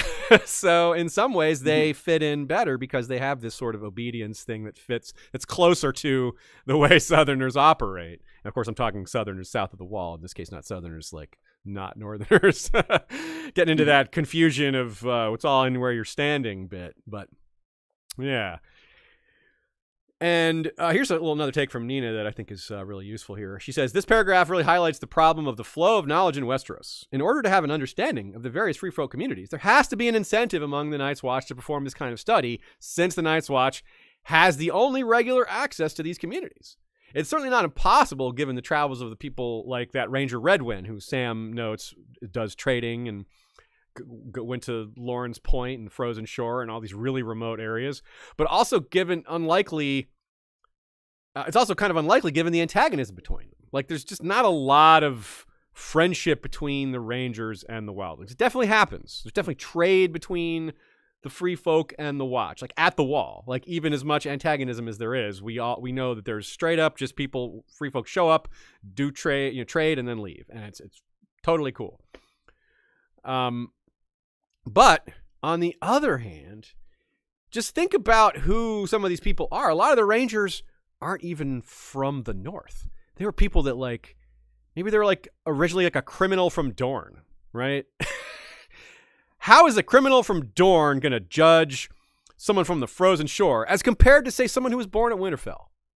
I'd say it's going to look pretty different. Like, you come from a much different environment, and there's going to be more of that judgment. The farther south you go, the more the Wildlings are going to be like this strange thing that just you've never seen. The stories are going to get wilder and wilder and less close to accurate because the rumor mill and the denigration's going to get more. Like Sam's dad, like Randall Tarley was just like, he's the poster boy for wildling prejudice, right? You got to figure that's not that unusual. Maybe not that severe, that outspoken, but that attitude, maybe a muted version of that, internalized more. I was about to say, you were pointing out how is the criminal from Dorne going to perceive them? How is the Lord from Dorne going to perceive them? Yeah, not right? much better. Yeah. And in the earlier times in the Wall, it was more populated by nobility than criminals, or so that the earlier people who maybe thought of themselves as better in the first place are more likely to judge these savage wildlings. They would have set the precedent for perception for posterity. Yeah, and it goes... How about that alliteration, nice. huh? Yeah, good one. And it goes both ways, right? If you have all these, like, as the Night's Watch declined in quality of human, as it became less... Now, of course, there's plenty of crappy nobles. You know, that there's always that. There's always that caveat. But clearly, if you have a place where a large percentage of them are, like, rapists and some of the worst criminals, yeah, that's going to be worse on average than... even the like crappier knights and lords. So these are the people, a lot of them, ranging, and over time, greater and greater number of them are this criminal element rather than volunteers who are probably going to be of a better class of human if they're volunteering for this. So the free folk over time are going to have this impression of who the Rangers are, and it's gradually worse over time as you have more of just scumbags are going out there and judging them and coming back to report on it. Like, this is the guy that you're getting your information from? This guy who, like, raped 20 women on the other before he got caught? Like, this is your source on these tribes? Like, yeah, so when Nina points to the flow of information, there's a lot of issues with the actual information and the quality of information and who it's coming from. Some of it's going to be good. But it's not like the Maesters are up there for the most part, and even they have their prejudices. So you got real prejudiced, real bad people that can't be trusted as some of our main source of information. Now, I shouldn't denigrate the Rangers all that much, but that element's there. Some of them are going to come back with quality, like Corin Halfhand. Great guy, right? Honest guy. Respected the wildlings. Like, he saw them as just a different type of people. He's like, yeah, they're our enemies, but they're people. They're human. He doesn't see them as just a monolith of evil. But there's also, you know, the people that killed Georg Mormont, you know, all those guys whose names I'm forgetting, Clubfoot Carl and Carl of Gin Alley and all those guys. Like, apparently it's Carl's. Sorry, Carl's. But yeah, there's just a lot of that. Give Carl Sagan a bad name. Carl Sagan helps balance it back out. Yeah. Yeah, he's got a C, Carl. That's true. If it's Carl with a Q, yeah. or a K. Yeah. But just real quick, there's some of the other names. We talked about the Thens. There's also the Cave Dwellers, which isn't really a title. That's just like a categorization of tribes or clans. There's the Hornfoots, which is more specific. Those are the ones that don't wear shoes or boots. The Ice River clans, which that's where a lot of the cannibalism is. There's the Night Runners. I have no idea what that is. Most likely to run in the night. That's why I'm voting them. One of the, yeah, superlatives that Sean wants. They're most likely to run. They ran throughout the long night. Yeah, no, they're So I don't know what that means. It's just a name that George threw out there. There's the frozen shore men. For an example of them, there's the walrus tusked frozen shore man and the antler tusked or antler wearing frozen shore man. And these two groups don't like each other. And it's, someone in the South wouldn't necessarily know that distinction. They wouldn't know that the walrus tuskers don't like the antler men.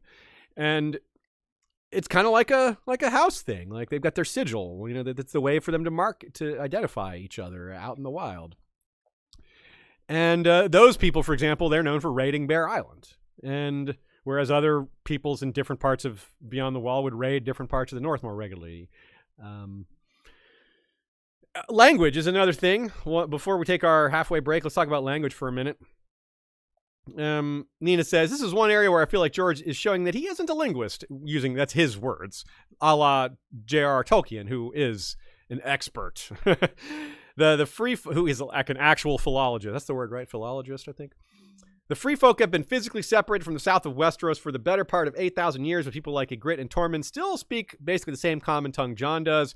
You could chalk up some lingering common tongue to captured women from the south, but still you'd think the language of the free folk would be more alien to southerners, especially non-northerners, more a mix of old tongue and common. I get as a narrative reason why he doesn't do this. It's a lot easier for characters, especially multiple characters, to interact with him if they all speak the same language. But she thinks that it's maybe not the most realistic thing. It's hard to argue. She's probably got a point there. But it is what it is. Basically, George says he gives them like accents. Like there's certain words they say slightly differently. So he just does that, but it's just a watered down version of what Nina thinks would be more realistic. So yeah, I think it's a fair criticism. It's a problem for fantasy and sci-fi. Oh yeah, that languages would be different. It's hard to tell the story when the characters can't interact, and so the Vulcans and the Klingons and the human, they all speak the same language, or you come up with some,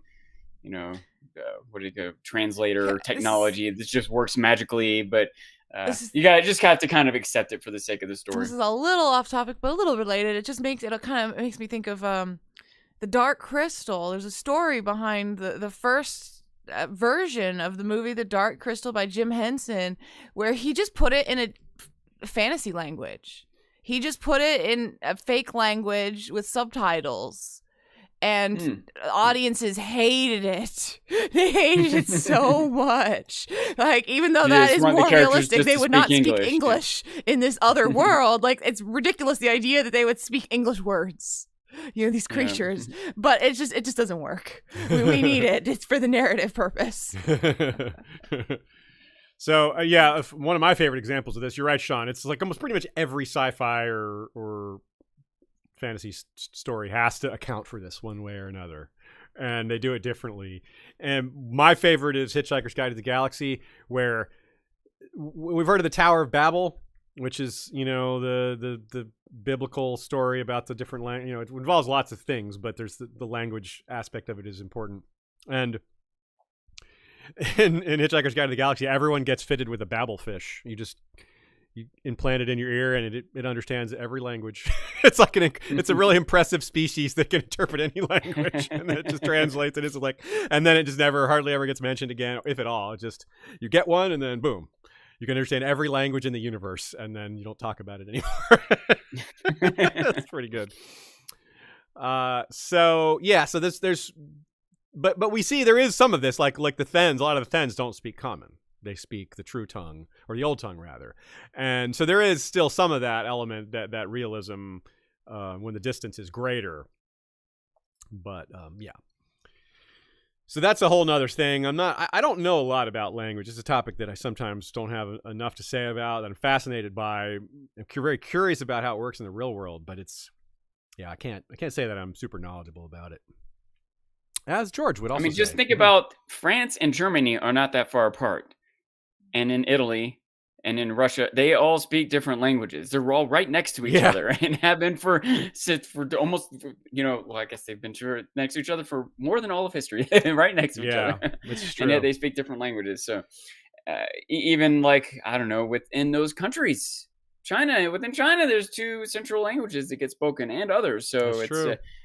Again, no need harping on this too much. Just it is a issue of realism that we're willing to accept for the sake of, I don't know, Story. I want to say for the sake of entertainment, but we get a lot more than pure entertainment out of this. You get Yeah. all sorts of insights into human nature and on and on. So. Right on. All right, let's take our little halfway break here. Kartik says, History of Westeros, are you going to reveal how many printed shirts Aziz has? The guess is 32. Get your guess in mind real quick. And What's your guess, Sean? 132. well, you are closer. But you did go, I'm probably you did over, go but yeah. Ashea counted 91. 91. Aziz has 91 print shirts. That does not count his plain colored shirts or buttoned shirts or any of that colored shirts. So, yes, he has I quite definitely a need wardrobe. at least 9 more then. Yeah, we do need 9 more at least. That's right. By the way, I can't tell what your shirt is right now. Is it a Bill Murray shirt? Bill Murray and oh. He's looking at It's a you. wild one. It's a Tormund shirt by Mike Roble, who does all these great 80s, 90s Game of Thrones mashup shirts. We have a bunch of them. Yeah, he's wearing his I have sweater. the, You have a Bill Murray The shirt. Braun one. Not today. I'm wearing a mashup shirt, by the way. This is a Better Call Saul / Ghostbusters mashup. Better call Peter. Yeah. That's great. So yes, the answer is 91. Next question from Christina Kidel. I'm sorry if I said your name wrong. That's a really cool last name you have there. She says, I'm begging you guys to touch on Aboriginal oral history just one time when you talk about stories and songs. Please, for me, fall down that rabbit hole. I tell you what, Christina, if you know of someone, a podcaster or someone that would be willing to come on, send us information. I don't know anyone that I could bring on for that. I would love to have a knowledgeable guest for that. That would be even better than us researching it, because we'd have somebody that actually knows really well rather than just what we can come up with. Failing that, I accept your challenge that we'll do it on our own, but I would rather try to find a cool guest to bring in. So if anyone out there has a podcast they listen to that touches on this, some show they know they're aware of, at least someone that has this kind of knowledge that you're aware of, tell us, give us, point us in that direction, and we'll see if we can arrange something. Because I think you're right. That would be, given our penchant for real world inspiration and real world influences, this is kind of it's on the must do list, I think. As big a part of A Song of Ice and Fire it is, as big a part of, as much of unwritten history as a part of A Song of Ice and Fire, this would be helpful to us, as well as just a good thing to know some things about. So we'll come back to that. Dornish Dame says, I think the diversity of the free folk is another clue to the first men not being all the same. Yeah.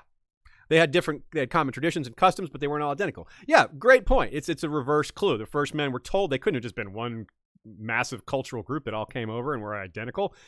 It's just been lost over time. This is some of that original disposition is probably maintained with some of these tribes that have developed in isolation. Now, of course, all this time passing, they've changed from their original state somewhat, but it proves the original, say, ingredients were different, I suppose. Very good take, Dornish Dame. Okay. Let's talk about some... And do you have anything else to add, Sean, or any other mid-roll points here?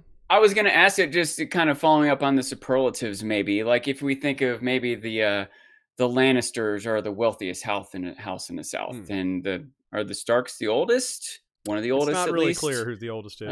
Yeah. It might be House But Dayton. could we think of parallels to the tribes in the North? Do we know enough about them to say which one might be the wealthiest or the oldest or the largest or et cetera? The wealthiest might be the Thens, but oldest, no idea. Biggest, also no idea. That could also be the Thens. The Thens are like maybe the largest, like contiguous, like the closest thing to a nation up there. So given that development, they might have more of a defined structure. Might be easier to get numbers on, but we're still not given it, and it's changing. It's a developing situation given all the death and winter and displacement of all free folk populations. Pretty much, that's throwing a big monkey wrench into the whole thing. It might be interesting to see who survives, like which ones are still around afterwards too. That might be a part of like people going back to the north to repopulate these areas now that winter has retreated. Are they just going to go back to their original spots, or people are going to be like, no, this is mine now? It's finders keepers. Yeah. Like you left, so it's mine now. That kind of thing. I don't know. Like humans go back to basic awful humanity, or will there be some sort of let's treat each other well, at least for a generation, or who knows? Yeah. Big questions. Also, shout out to anyone supporting us on Patreon. We have released our Brandon the Builder episode as of a few days ago. And Brandon, the Buildings of Brandon is in production. That one's going to be Patreon only. So if you want to get some of our extra scripted episodes, we've got several now that are Patreon only. And that number is going to go up a good bit this year. That's one of our goals for this year, to have to increase the amount of episodes in our Patreon catalog. So by the time you're hearing this, it may already be larger. Trying to give you all as much incentive on our end to sign up and give us monthly support. And try to make it worth your while. And if you haven't listened to Brandon the Builder yet, you might appreciate that the video is completely accurately subtitled. You can turn on the subtitles and it is accurate. It's something that we've both really wanted for a long time, and going forward, I think all of our scripted episodes should have subtitles, which is great for accessibility for people. Me personally, I always turn subtitles on when I'm watching something. It helps me a lot, and I'm not even hard of hearing, so I can't imagine for anyone else. So hopefully you can recommend that to anyone who maybe couldn't listen to us before. Yeah, we're going to do that, and we're maybe going to try to put in some of the older ones. That's a little harder to do, but we're looking into that. But yeah, going forward for sure. And yeah, we've got new software. It's really nice. It's been great. The changes, the podcast industry is growing, and it's giving us more tools to do things like this. And yeah, we'll do what we can to make it better, to make the enjoyment of our show better. And if you all have ideas out there, folks, to make it more accessible, we're all ears for ideas. Yeah, and when she says accurate subtitles, she means that even like your Patreon nicknames are spelled properly. Yeah. With the subtitles. Yes. So, yeah, Ashaya put a lot of effort into that. So, thanks, Ashaya. It's exciting. And super chat from TKOK Podcast Network. He says, flight Wi-Fi just kicked in, and I'm able to watch from 30,000 feet in the sky. Praise to the old gods. Ooh, we can't wait to see you next month. I'm going to praise the new gods for that, actually. Yeah, you're right. I think that is the new gods. I'll praise them both. What the heck? He wants us to praise the old gods. It's his super chat. So, yeah, praise the old gods. But I'm going to throw the new gods in there, too. I think Sean's right on that one. But, yeah, appreciate that, Tommy. Happy flying to you. We'll see you at Ice and Fire Con soon, and hopefully a lot of the rest of you as well. All right, let's talk influences for a bit. Sean, you brought up some little tidbits about history before. There's another spot for it here. When George R. R. Martin was first imagining the Wall, and again, think of that first scene, because the scene with the chasing the wildlings and Bran's first chapter, these are some of the first moments he imagined before sitting down to actually put pen to paper or keyboard to finger when writing Game of Thrones for the first time. He was inspired by Hadrian's Wall. He thought about it, imagined, of course, a much larger version of it, and he put himself in the place of a Roman legionary, standing guard on that wall, looking out into the vast frozen north, at the darkness and what else was out there, and just what mindset that would put you in, all the places your imagination would go. And well, George's imagination, being more robust than most, it went to places like the Others and the Long Night and things like that. But picked, like wildling, is an exonym. An exonym is a name, another that you give to a different group. An endonym is the name the group calls itself. So the free folk is the endonym because they call themselves free folk, where wildlings is what the Southerners call them. Pict is that same thing. The Picts did not call themselves Picts. Picts is what the various groups of non-Romanized people living beyond Hadrian's Wall were called by the Romans. So it's just like people south of the wall call everyone north of the wall wildlings. The Romans called everyone north of Hadrian's Wall the Picts. So, and it was probably meant to be a little bit insulting, but not everyone who used it meant it that way. It's a little bit of a pejorative, but it's also like in reference to tattooing. Imagine this. Yeah, sorry. Tattooing, that color woad, which is blue face paint. There's already a lot of that apparently in the region, so this is a possible origin for that name. So again, Pict, like wildling, is not a term that denotes one ethnic or cultural group. It's a catch-all. It is not very descriptive. It's just a group name created by another group. So just like it is in real life, the stories and sources can vary, and there's a lot of variety. What Pict meant in the 3rd century was different than what it meant in the 7th century, and so forth. In the 2nd century, it was Caledonia. Well, they were the Caledonians. And by the 9th century, the Picts were kind of unified. They combined with the kingdom of Dalriada, I'm probably saying that wrong, to form the kingdom of Alba. I probably said that right. Yeah. Probably, maybe not. I mean, I was like, Elba. I'm like, damn it. Alba, yeah. But also, like, free folk culture, despite it being a kingdom, despite it having all these different aspects to it, there were no towns north of Hadrian's Wall until about the 12th century. And the one town that was threatened to become a town north of the wall was Hardhome, which is another thing we'll cover separately. It's a whole other topic. That'll get its own episode. Didn't form until somewhat recently, and then it was destroyed. The Picts used Cranogs a lot, which is cool. Another little tie-in. Cranog is like a floating island, like a man-made island, basically, which you could grow crops on or fish on or whatever. Lots of things you can do. And lots of pastoral land north of Hadrian's Wall. Lots of hunting, herding, and falconry, which falconry is a lot of times associated with more upscale, like nobility. But the Picts did it too, which goes to show that, you know, they had their own version of upscale and they had their own version of nobility. Just isn't the same as the southern kingdoms, but they didn't write as much. There wasn't as much written, so their history, their version of history didn't carry forward as much. It didn't survive the way books did, and more powerful kingdoms, their history was the one that captured more of the historical narrative. One source says there were 7 Pictish kingdoms, by the way, which is kind of a neat little, probably just a coincidence, probably because 7 is just a number, you know, like 7, like lots of things are 7, right? But still, it creates more familiarity here. That's all pretty cool, huh, Sean? That's neat. Like little. I didn't know a lot of that. I knew about the Picts like vaguely, but I didn't know a lot of the stuff about like the development of that territory. It's something I want to read more about later.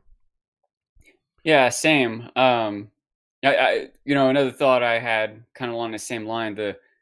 I think a lot of the quote unquote barbarian tribes that we think of, that again, I'm not really an expert on, but the Goths, the Visigoths, and those European, I want to say Germanic tribes. I don't know if that's a catch-all or Germanic on its own, but anyway, they were mostly like in the wake of Caesar. I think they were mostly like post Common Era, where leading up to that was the Gauls. Yeah. But the Gauls were like 60 different tribes. Yeah. It wasn't just the Gauls. There was like dozens and dozens of different tribes made up the Gauls. It was a Gallic confederation that warred against Caesar. Yeah, there was like Vercingetorix was like elected the war leader of multiple tribes. You're right. You're totally right. Yeah, so this is a similar thing. That's an example where they actually did manage to come together to fight a common enemy. Whereas a lot of times would-be conquerors used a divide and conquer strategy, would prevent them from linking up, prevent them from becoming allies and would use like subterfuge and intrigue to prevent that, just like a lot of the Chinese emperors would do to keep the Mongols from uniting. It's the whole king beyond the wall thing, right? You don't want all those, if those tribes keep fighting each other, no big deal. But if they unite and become one, look out. And that's what Genghis Khan did. And indeed, we see the results of that. It was epic, like devastating and huge, and changed history forever. And yeah, like, whoa. So you can kind of see why they didn't want that to happen. Like why the Chinese were like, don't let them unite, y'all. Don't let that happen. Moving on to fantasy influence, because the Picts were very prominently used by some other people, like by name, maybe not in true historical context, but the phrase was used most notably by Robert E. Howard, the creator of Conan the Barbarian, who George is heavily influenced by. I am a big fan of Robert E. Howard's writing. It's old school. There's some things in it that don't work so well in modern times, but the writing is really clever. It's really fun. He used Picts, and he identifies with the Picts personally. Robert E. Howard said, he's like, I feel like out of all the people I put in my worlds, that's the one that he feels like he's the closest to. They were in his Kull series and his Conan series. The Picts were mortal enemies of the Cimmerians, which is Conan's people. So they've been like enemies forever. And Kull the Conqueror, which was like that has ties to Atlantis. The Picts were part of that story as well. They were allies of Kull, whereas they were enemies to Conan. there was a last king of the Picts named Bran Mac Morn. Bran, yeah, and he was associated with ravens and all this, of course, because the name Raven. I mean, Bran means raven in Welsh, so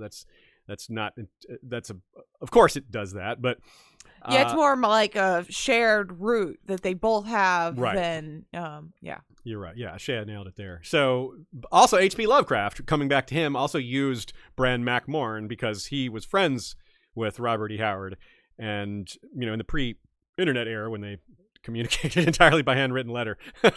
Funny story.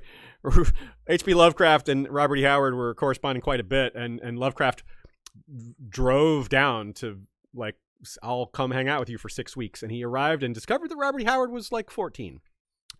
Whoa, wow. What an interesting story. I gotta hear more about that. Robert Howard was a really good writer, and H.P. Lovecraft was like first How old was put off, H.P. but he Lovecraft? stayed. He hung out. What's that? How old was he at the time? Like 32 or something, oh, wow. I think. And he stayed there for 6 weeks, just hung out with the family, just like slept over, and they wrote stories together. And yeah, like Lovecraft had awful beliefs, but he treated other writers really well. He wasn't an ageist, apparently. He wasn't an ageist. He's just racist. He was also just like, holy crap, this kid can really write. Like, I thought you were all this time. The way he writes had him just form the opinion that he was, a more fully formed person. But no.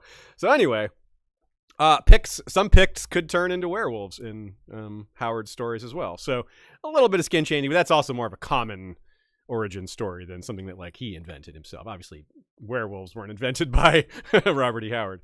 So that's pretty cool. That's something, there's more there that we want to maybe dig into someday. I've always had this idea that maybe one day we would take a few of the Conan stories that have the most significance with Song of Ice and Fire, maybe tackle those as a fun subtopic. So here's me throwing that out there as an idea to see if any of y'all respond positively or negatively to that.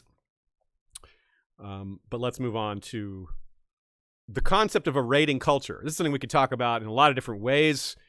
It applies to a lot of different cultures, real world and in world here.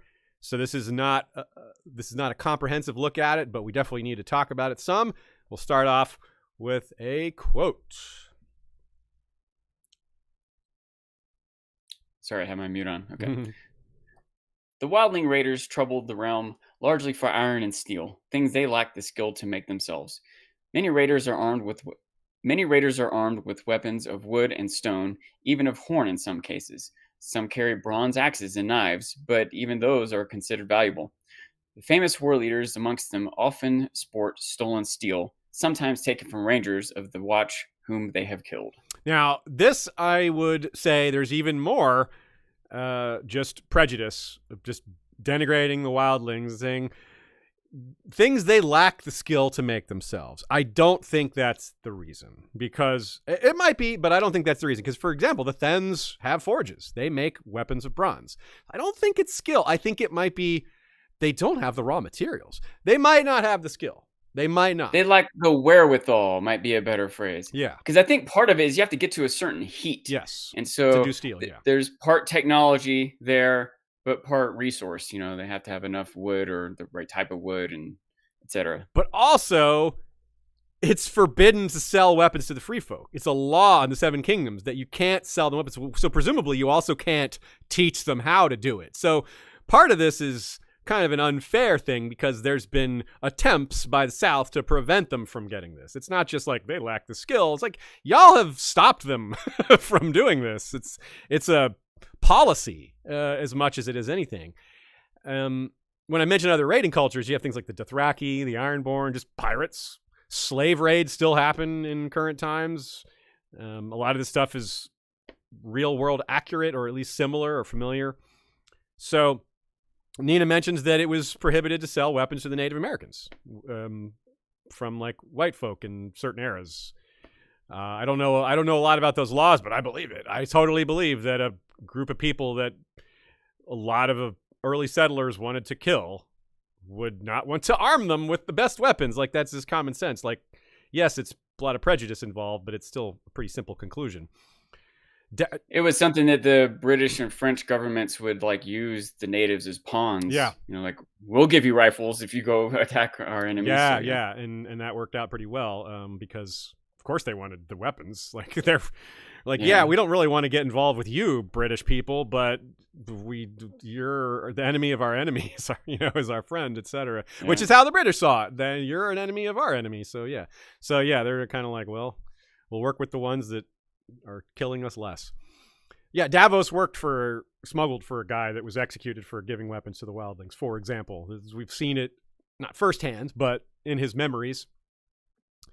And it's not terribly different in attitude. The concept of a raiding culture isn't super different from the conquest economies that we saw large-scale versions of and discussed. Like, the Romans had to keep conquering and bringing in looted wealth to keep their system going, had to keep taking new slaves. It's a little bit like this, but on a much smaller scale. It's not industrialized. You don't have huge, massive armies of wildlings coming in, taking huge amounts all at once. It's smaller groups. But it's similar conceptually in that they need it. The Romans don't actually need it, we could say. They needed it to keep that system going. They didn't need to have that system, but given that they had that system and wanted to keep it going, they had to keep doing these awful things. It's kind of similar here, as I'm saying, but again, the scale is a fair point with it, to something to point to that's a lot different. As well as the incentive, right? Some of it's power imbalance, some of it's desperation, some of it's just greed. But with the free folk, there's not that much room for greed. They're already mostly living in relative poverty. So it's like, how much greed can you assign to people that are not wealthy? But the Seven Kingdoms are far wealthier. And when the winters do get nasty in a place that already has a lot more of a kill or be killed attitude, you can see that, the strong survive and pick on the weak when things are really desperate. But that said, it's not as savage or as brutal as we're led to believe, right? Like, despite all this lawlessness, there's still a lot of humanity. There's still a lot of positive portrayals. Like, there's less art, perhaps, but there's lots of music and song and story and lots of laughter. Like, lots of characters that are clearly good people. We're not meant to think of them as a monolith, right? Like, Sean, that's not the impression you get. You get a mixed impression, right, from the different characters. It's like any other group of people, right? Or give or take. Yeah, and I feel like in general, George doesn't focus on the art of the world, and so it is likely, I think, that the wildlings do have art, or the free folk do have art, especially because a lot of art, especially like what maybe we think of as art now, the art we find in ancient cultures, a lot of time is in their daily stuff. Their cups, their belts, their helmets often are. There's always some style, yeah. Yeah. That's a good way to put it. Yeah, good take there, Sean. And as we said earlier, there's just less like outright war. Sure, there's probably more like feuding. There might be more like this guy hates that guy. You never know if they're going to start a fight with each other. But fewer cases of 500 guys fighting 500 guys, or even larger. And those are the ones that are really devastating. It's almost like, can you live with a bunch of people fighting in the streets if it means there's no chance of civil war? Yeah, I might take that trade. We obviously don't actually have that choice, but like, you can see, and you can also see why some people would just prefer to live in the system that they're used to and be like, no, I wouldn't want to adjust to that. I like the comfort of what I'm used to. And that's coming to a head in a situation like this, when the cultures are refugees and they're forced to go south and they're forced to live amongst other cultures, whereas before they could live in isolation. And sure, there's a common thread to help unite them, but it's not like the bad blood and cultural differences are entirely forgotten. And again, when the others are beaten, presumably, then the grudges maybe come back afterwards. So that's a big deal. All these different things that are weighing on each other, so many different factors pushing back and forth. Yeah, it's hard to get it all central, There's just so much going on.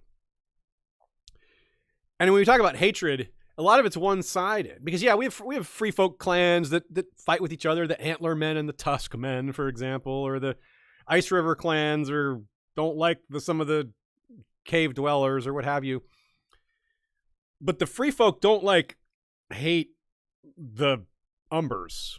The Umbers hate the free folk because they're on the cusp of where a lot of the raiding happens. They're the farthest north of any houses, but I don't think they're like, those stupid Umbers, they're just a place that they go raid, Like, if you steal from the same farmer all the time, the farmer hates the people that steal from him, but the the farmer doesn't have an identity to the people who are stealing from him, right? He's just the target. That's the same thing here. There's the bad blood goes one way, right? The free folk are like, yeah, we raid, we got to do what we got to do. We don't hate the Umbers. That's not why we raid them. I mean, they hate a lot of Southerns, but it's not specific Umber hate, right? Like, oh, it's those damn Umbers, the Starks. They don't make a lot of distinction between individual Southern houses, is my point. Whereas the White Harbor people don't really care about free folk. They're not bothered by them. They're too far south for them to be a problem. Kind of like how they don't care about Ironborn because they're on the other coast. They're on the other side of the continent. The Ironborn aren't a problem for them. But Umbers are constantly dealing with raiders. So they have a hatred for that. So it's interesting to think about that one-sided way. And it's kind of when you get into like the Night's Watch, where they do hate the Night's Watch. They do hate the Rangers because they're the ones who come out there and attack them and are aggressively invading their territory. Whereas the Umbers don't ever go on the other side of the wall, right? They never invade their home. So it's interesting these... You'd think more Umbers would join the Night's Watch. Not a bad point. Not a bad point. I can also imagine some wildlings might come to hate the Umbers because they killed my brother in the last raid, or But that still wouldn't be the reason they're raiding the Umbers. Right. The reason is still for resources, not because they hate them, even if they maybe also do hate them. Yeah. And the White Harbor might not particularly care about the free folk, but they probably still have a disdain for them in general. Yes, that I would agree with for sure. But to be fair, the free folk probably have a disdain. They probably don't even know who White Harbor is, but they have a general disdain for Southerners. Yeah, Kneelers, just all, you're right. The same cultural prejudices would apply. And if they saw a Manderly, like current Wyman Manderly, just with, his hugely overweight, and it's like, they would be like, what the heck? This is you follow this guy? Them. Yeah. They might think he's a god or something. Yeah. That might be like you're like Buddha. You're like, what the heck? It's like, how can this guy he must be special if you just let him sit around like that, eating all the time. Like so yeah. Turns out he is special. He's really must be really smart. Like, I mean, he's pretty smart. But yeah, that would kind of blow their minds. Like, how does this man exist? But so the point being, like, rarely does the realm take an active role in attacking beyond the wall. It's a defensive position. They're like, anything, we keep you out, but we don't usually go that far out, except for the Rangers. They're the one exception. And another exception would be Mormont taking, like, most of the watch beyond the wall. That was unusual, right? That's not something that happens, like, once a generation. No, that was very unusual. It also didn't go very well. Maybe that's part of why it was unusual. But maybe there's been cases like we alluded to with Mongol leaders and other things. Maybe there's times when the Rangers were tasked with like assassinating a certain King Beyond the Wall figure to make sure it didn't get big. That would be kind of an interesting story to consider, like a side tale. Theon Stark, the Hungry Wolf, was an exception to this rule. He apparently led an army beyond the wall and just pillaged and destroyed and set the free folk back a generation or two. So even when there's always an exception, I guess. So yeah, it's who they see as an enemy. Of course, now things have changed because the others are back. But for millennia, the Night's Watch is the real enemy of the free folk. That's their number one foe, other than maybe some of their neighbors. But like they're united. One thing is the thing that's an enemy to all of them. That's the closest thing to a single enemy they have. Isn't that kind of neat? Like, kind of not neat, but interesting to think about, like from a perspective thing. Like, yeah, the Seven Kingdoms. There's so many dangers, so many enemies. But if you're standing on the north side of the wall, really, it's just this until the others have come back. Or maybe winter, the danger of nature. So here's another quote that kind of explains this concept, or restates it in different words. It is the wildlings beyond the wall who are the danger the Night's Watch now face. Yet, only when there are kings beyond the wall have the wildlings ever truly presented a threat to the realms of men. Yeah, so that's like most of the Seven Kingdoms just can forget they even exist. Even when there's a king beyond the wall, because I've never heard of a king beyond the wall getting farther than a little bit farther south of the wall. Like they haven't penetrated as far south as White Harbor, or I don't think they've gotten past Winterfell. So they don't like hate Northerners per se, but they do hate the Watch. And this goes back to what I was saying before, how a lot of the Watch aren't Northerners. They're Southerners. They're farther Southerners, criminals that were sent to the Wall as a punishment. So this is some of the worst people from the South that the free folk end up interacting with. It's like their version of Southerners is a mishmash of violent people. Some of them are okay. Some of them are decent, but a lot of them are just ex-criminals who have no cultural understanding of free folk at all prior to arriving at the Wall. And that, a lot of times, that's where a lot of prejudice and just, if not outright like racism, whatever version of that comes in Westeros, just would come out. And again, we come back to Crasher. Like, look what happens when the strong men aren't keeping the awful ones in line. You see, Crasher's Keep is what happens, and mass murder and awful things, right? So those are the people that we're interacting with. I guess I'm going to drive this point home a second time. It's a really big deal. Of course they hate the Watch. So many Rangers are assholes to them. Like total terrible people. But again, there's trade with the children, with the wildlings. Like some of them are good people. Some of them work out deals. But it's just, sometimes it only takes one asshole to ruin the whole thing though, right? That's the sad state of affairs. That's the sad aspect of humanity, isn't it? Sometimes one person can ruin it all for everyone. Aspect.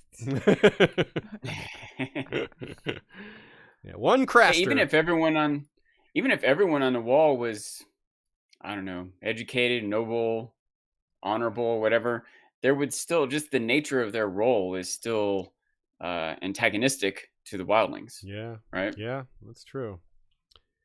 So earlier we mentioned the point about people always seeing themselves as the good guys. Here's an example of that. Here's a Grit responding to Jon. They're having a little bit of an argument, and here's what she says. You know nothing, Jon Snow. Daughters are taken, not wives. You're the ones who steal. You took the whole world and built the Wall to keep the free folk out. This is one of those two wrongs make a right arguments, the kind of thing. Like, no, you can both be wrong, Ygritte. It may have been wrong to keep the free folk out, but it's also wrong to steal women, and daughters are taken, not wives. That's not true. Come on. Sometimes, like, maybe that's what they're supposed to do, but sure, yeah, come on. Even if it was true, it's not like, oh, okay, well, that's fine. Yeah, it's like, oh, only daughters are taken. Sure, that's, yeah. Once someone's married, they're the property of that man. So yeah, oh, that's all. Yeah, all right, yeah. I mean, it's like they're wearing rings. They don't know. Like when you steal a woman, if you don't know her, yeah, you would not know she was married. Like, oh, I'm sorry, I didn't mean to steal you. It's like, oh, I'm sorry, I won't kidnap you. I'll go take you back now. Really? Yeah. I don't think so. You know, I want to bring up real quick. I watched all the short films nominated for this year's Oscar Awards. Okay. And one of them is about that. It's Oh. I think it was called Take and Run, I think was the name of it. And it's, without spoiling too much, I mean, that's what it's about. It's just a woman who basically gets kidnapped and forced into a marriage.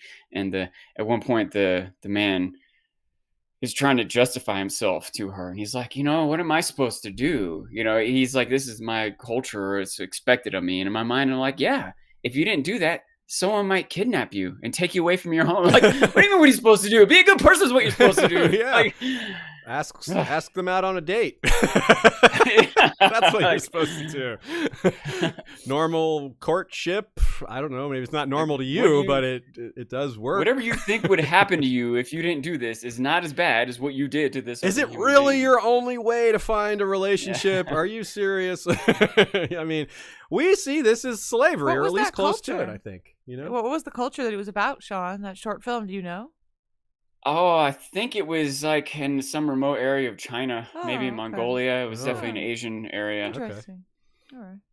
Yeah, Nina says it's basically equivalent to, if less somewhat formalized, than the practice of taking salt wives. You're forcibly taken, and you can't leave, subjected to have sex with this person whenever they want. I mean, yeah, it's pretty, like, what's the difference fundamentally from salt wife or forced slavery, forced sex slave or whatever. Yeah, it's just, but again, she does have a point, even though she's wrong about that.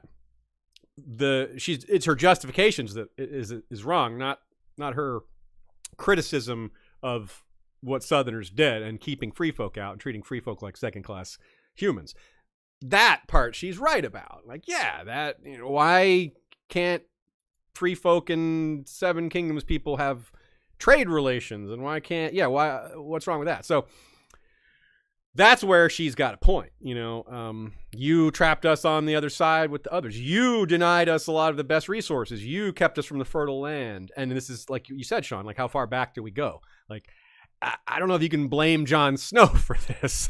Yeah, Jon like 8,000 years ago. But how far back can you go? And even if you can't blame Jon for it, you can still acknowledge that this was a crime or an injustice that was committed 8,000 years ago, and it still has an impact now. It may be wrong to blame Jon, but it's not wrong to say it's unfair that happened, and maybe something should be done about it, right? The burden maybe isn't on Jon, but the burden maybe does exist. If that distinction makes sense, to borrow a phrase from you, Sean, does that make sense?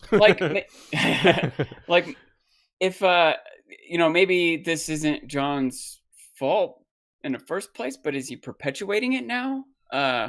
It's extra complicated. Like maybe if everyone were just good people, like if everyone in the Night's Watch should be like, wait, we shouldn't be keeping these people out, But the problem is that these people are also attacking the lands on the other side, and we do need to defend those lands. Maybe we'll let them in, but when they come in, what if they do bad things? Maybe it's easier to just keep them out in the first place.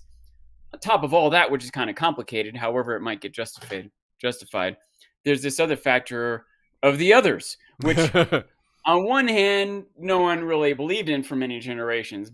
So maybe it's not justifiable in recent times. Maybe you can justify the original building of the wall because of that.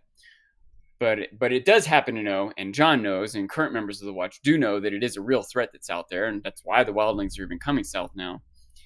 And it's part of what makes Jon the hero, or a hero, of this story, because he does realize he changes his ways. We are all people. Yeah. I am obliged to help, these people who might be of a different culture or location, but we have the same obligations to defend the realm of men, and that they're part of it. Yeah.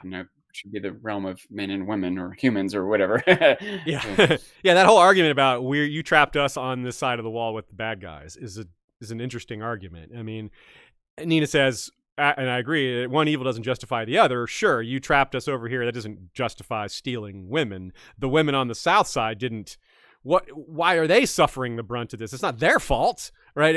They aren't the ones that put you on the side of the wall, right? It's definitely a two wrongs make a right argument to me. I think it's pretty straightforward to classify it that way. There's other things you could say about it, but I think the flaw in the argument is very clear. Like, it might be fair to tax the women and all the Umbers and use those tax resources to help support the wildlings. Yeah, right. Like that form might be fair. Of reparations or sort of something like that. Yeah, yeah. Like something along. Maybe that's not the right phrase, and that but might be like difficult or controversial. But it's definitely better than randomly kidnapping them. Yeah, it's better than the current state of affairs. That's for sure. Yeah, like I think that would be an improvement. So it's tough though. You're right, because it's these kind of systems, when something's been in place for so long, when so many people don't even see it as a problem. Like, most people in the South aren't aware this is an issue. They don't know. Again, like we talked, does Cersei ever say the word wildling, for example? Like, goes to show that how little they think about it. And, to be fair, even if Cersei was a great queen, it wouldn't be high on her list of problems. There are big problems within the realm that arguably she should be more focused on. Like, there's so many other issues that need taken care of. It's not like that one is just number one. It's a big problem, but there's plenty of other people suffering and plenty of other problems, plenty of other things she could fix that would save a lot of people's lives or help a lot of people's lives or whatever. It makes sense to pay more attention to provide more resources for your neighbors than foreigners. Doesn't mean you shouldn't help foreigners, but it's not only is it more in your mind's eye or your actual eye, what's happening to your neighbors. It's also more physically convenient to help someone who's right next to you than someone who's far away. And it's logistically possible. It's easier to handle. When you get to a certain level of wealth and logistical capability, then maybe you should extend farther out. But yeah, that's a good point. Yeah, and that gets back into the whole like nation versus not nation. Whereas a nation has the ability, it sometimes can use its great powers to do evil, but it has the ability to solve problems like this, to organize its great communal might to help where help is needed. Right. To some people say, hey, why do I want to have my tax revenue go to someone helping up there? Well, because we live in a society and we don't want people to die. I mean, I don't like having to make that argument because it seems so basic. Not because I don't agree with it, because it's like, come on, do I really have to get you to agree that letting people die is not acceptable? Yeah, it happens, but anyway. Let's move on to legends and stories, one of our final subtopics for the day. We have a quote. Sean, lead us off. The brothers Gindel and Gorn were joint kings 3,000 years ago. Leading their host down beneath the earth into a labyrinth of twisting subterranean caverns, they passed beneath the wall unseen to attack the north. Gorn slew the Stark king in battle, then was killed in turn by the king's heir, and Gindel and his remaining wildlings fled back to their caverns, never to be seen again. So yeah, only to become gods that are worshipped. This is a good opportunity to show two sides of a story, right? Like Ygritte has a different version of that. It says never seen to be seen again, and Ygritte says they wandered the tunnels and got lost, and you can still hear them and all that. So there's just Gindel and Gorn legend exists on both sides of the wall. And it's pretty similar on both sides of the wall, but there are important distinctions between the two versions. One is a little more friendly to them, and the other is a little more like, well, we don't know. Dismissive, maybe? Yeah, more and more dismissive. I have so many questions, though. Like, is that tunnel still there? Like, I doubt it just vanished. Like, one thing George uses the free folk for, and we'll get into this a little more with the final section, which is the influence on A Song of Ice and Fire, is George has, through the long history of the free folk, we've seen a variety of ways in which they've evaded the wall, which kind of tickles our mind to the possibilities from how, like, a great evasion of the wall could be done, or a great bringing it down, or it just gives us a lot of possibilities for how it could eventually be circumvented. And that's a fun thing to be building up, because we know something's going to happen. And who is this Stark king? Like, and who is his heir? You know, like, I'm curious about that. Like, what heir? Like, you asked about this, Sean. It says 3,000 years ago. I don't know that that's a certainty. That 3,000 years ago, is that an estimate? I don't know. Like, yeah, but he's not those were, and the idea they were joint kings is kind of fascinating too. Like, you don't hear a lot of that. That's not even like how the Spartans had two different royal families that each put a person on the throne, two kings, but these are brothers. This is totally different. These were two kings beyond the wall that just seized the throne beyond the wall, for lack of a better term, or the crown beyond the wall, and shared it. So now here is a follow-up quote that is also related to this topic.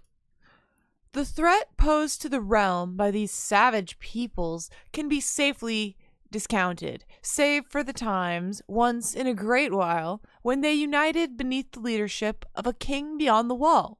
Though many wildling raiders and war chiefs have aspired to this title, few have ever achieved it. None of the wildlings who have risen up to become king beyond the wall have done aught to build a true kingdom or care for their people. In truth, such men are warlords, not monarchs, and though elsewise much different one from the other, each has led his peoples against the wall in hopes of breaching it and conquering the 7 kingdoms to the south. Now, that's not necessarily 100% accurate there. For one thing, such men are warlords, not monarchs. They all want to conquer all of the 7 kingdoms? Really?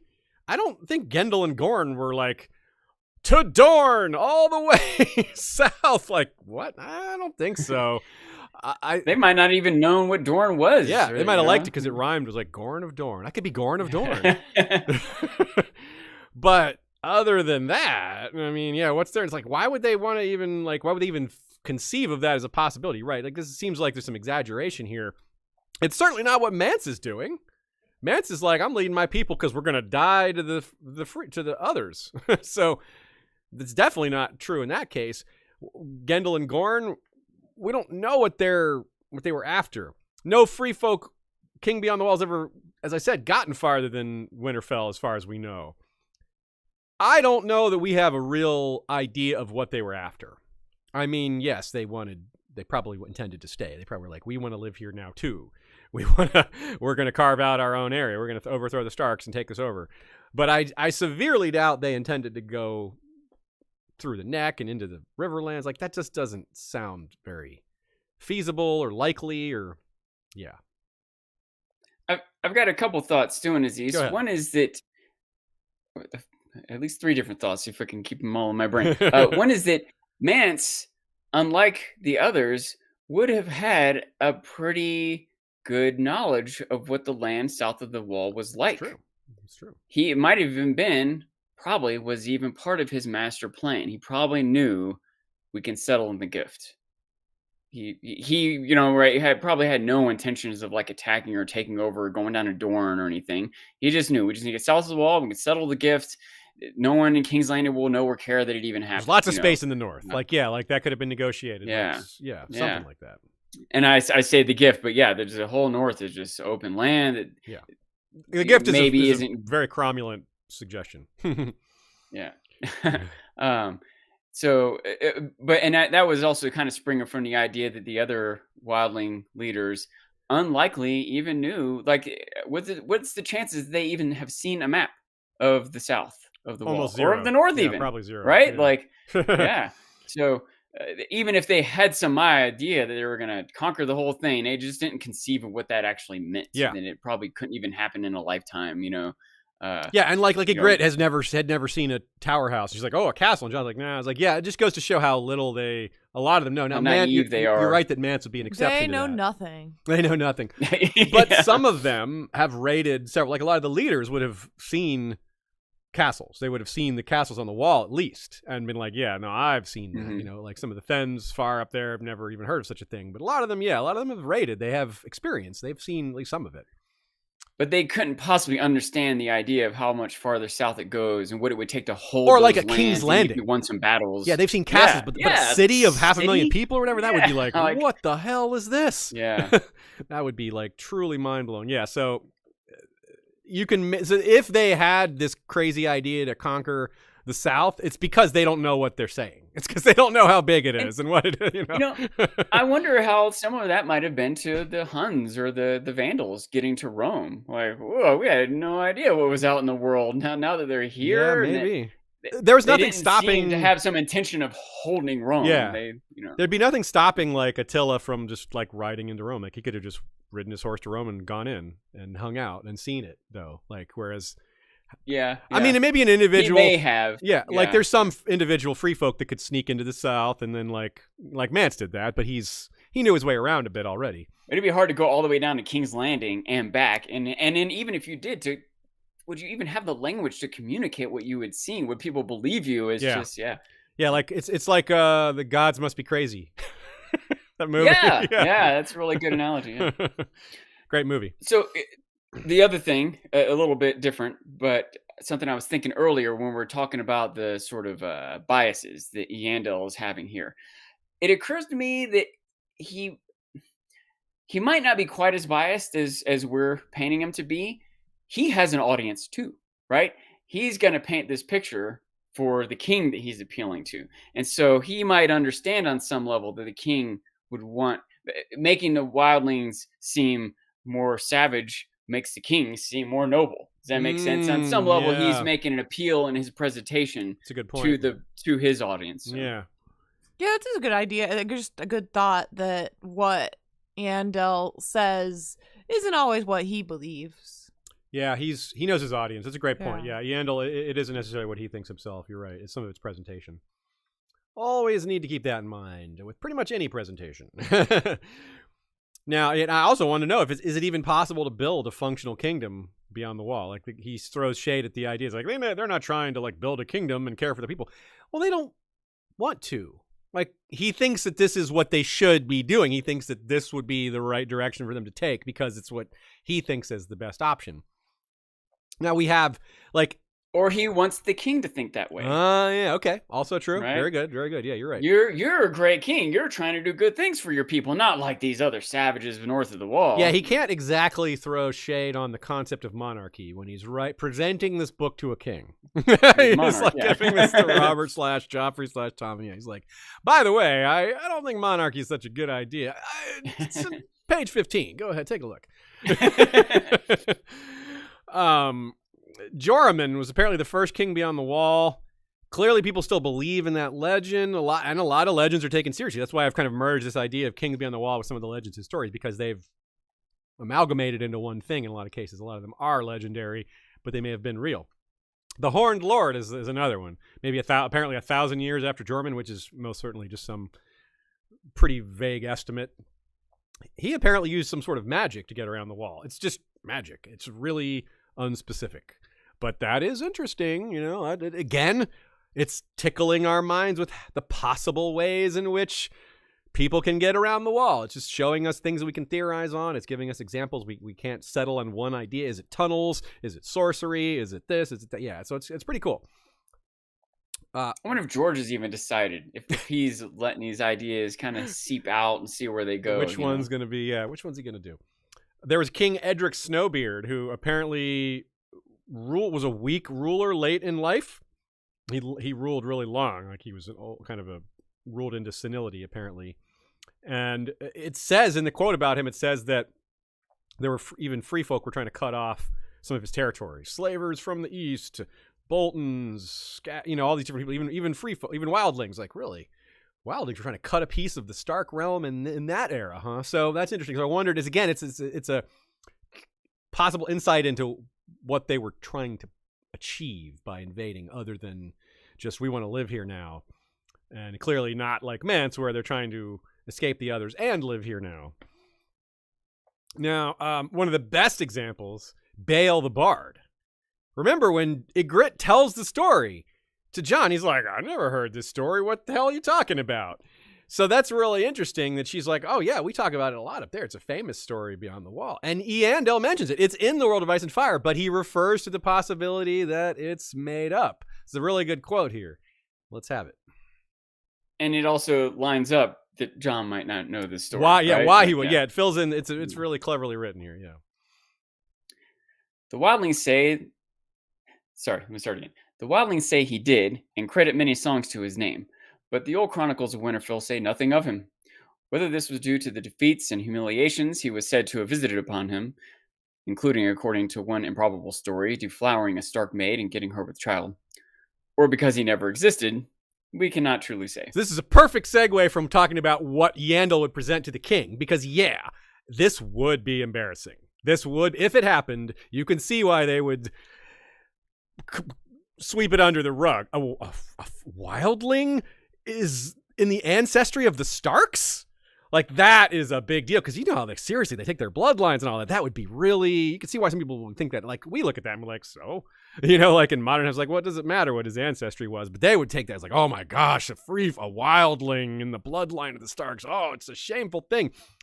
And you can see why they would not write about that. You can, not only can you see why Winterfell and the North in general maybe wouldn't perpetuate this story, but why others would. Yeah, they might like the idea of downplaying the Starks. You can't sweep that under the rug. We know about Bael the Bard. The Citadel would keep that story in the records. Yeah. So, and here's one, but you can also even see, like, if we're really putting ourselves in Yandel's point of view, he knows that originally this book was written for Robert.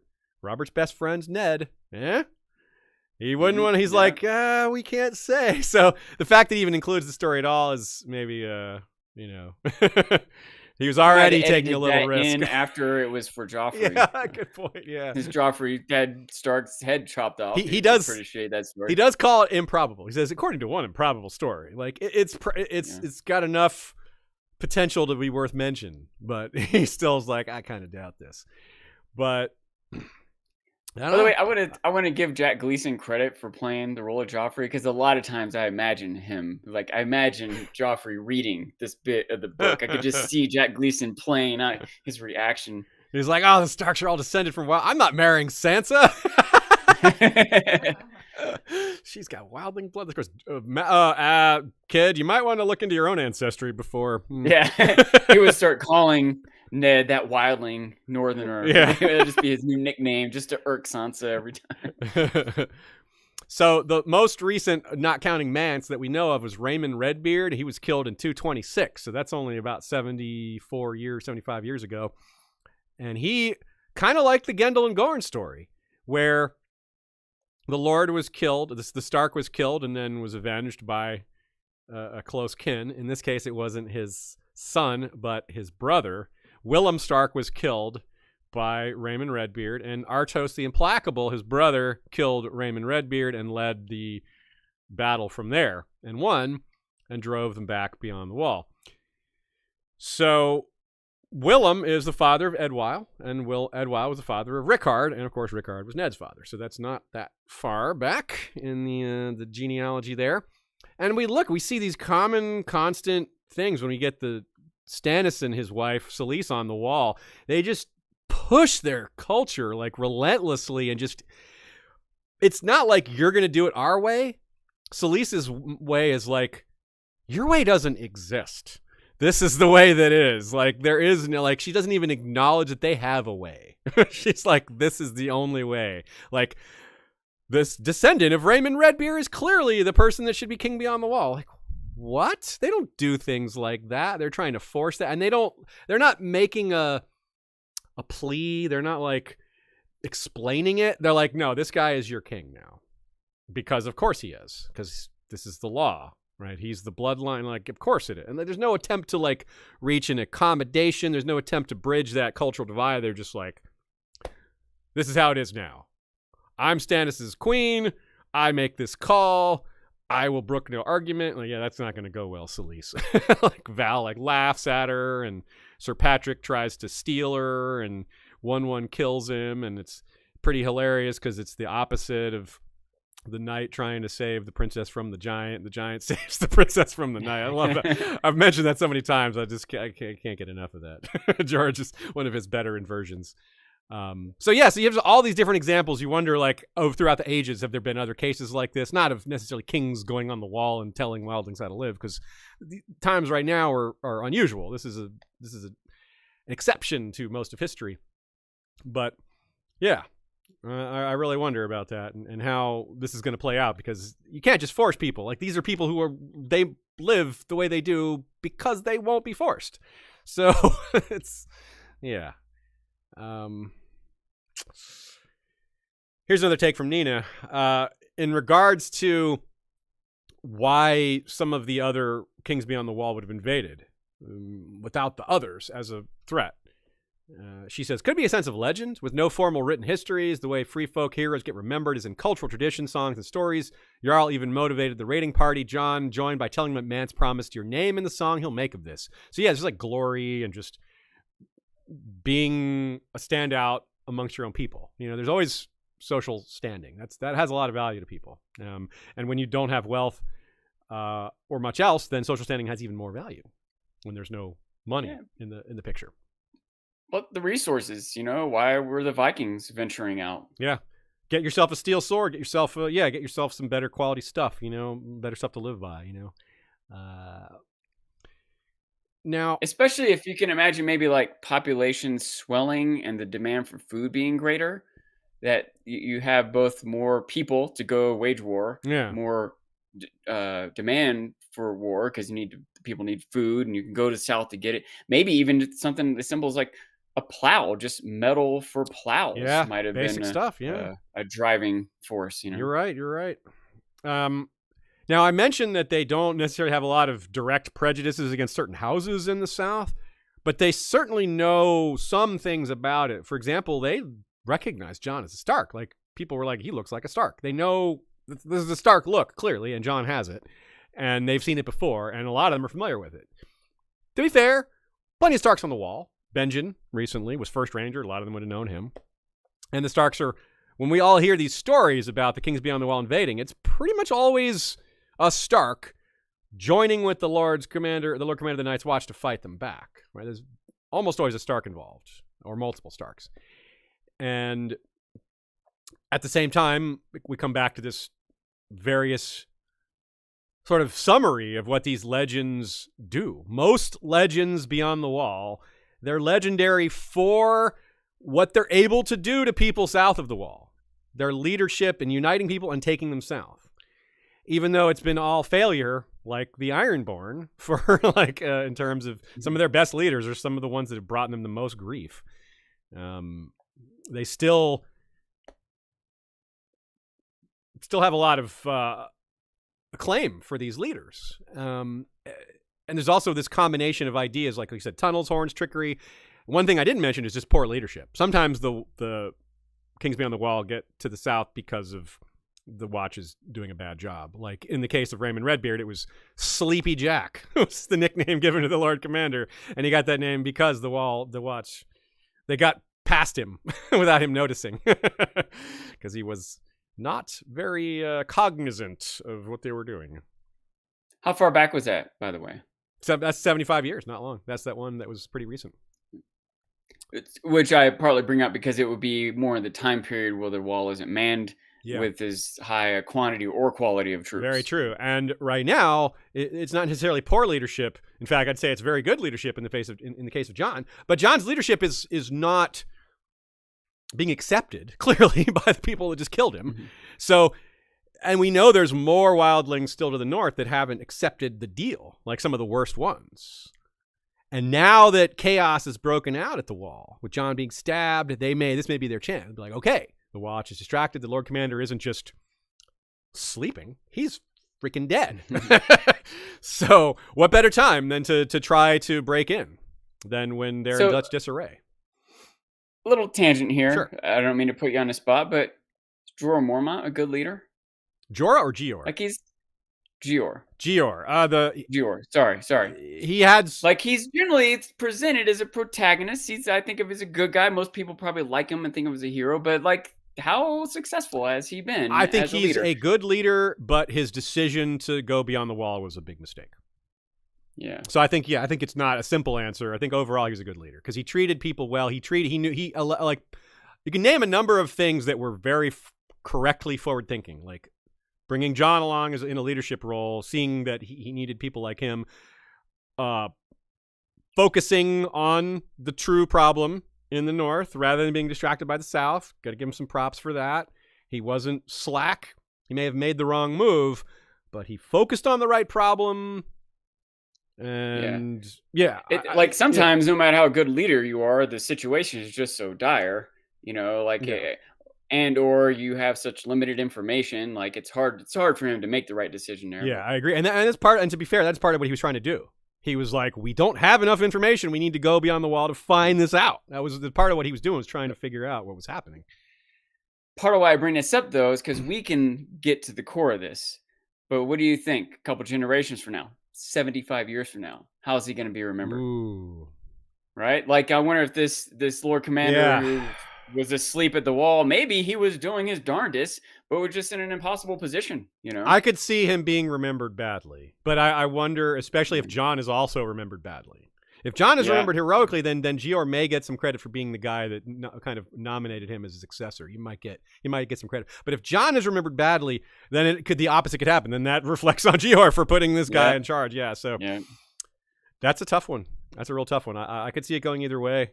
I hope he's remembered well, because I think overall he did more good by far. And we know that he's a decent guy. Just seeing his interactions with people, he was a good person, mostly, So, but history may not be kind to him. I don't know. All right, let's move on to the final section. A little bit on the overall, as a whole, the role of free folk and wildlings in Song of Ice and Fire.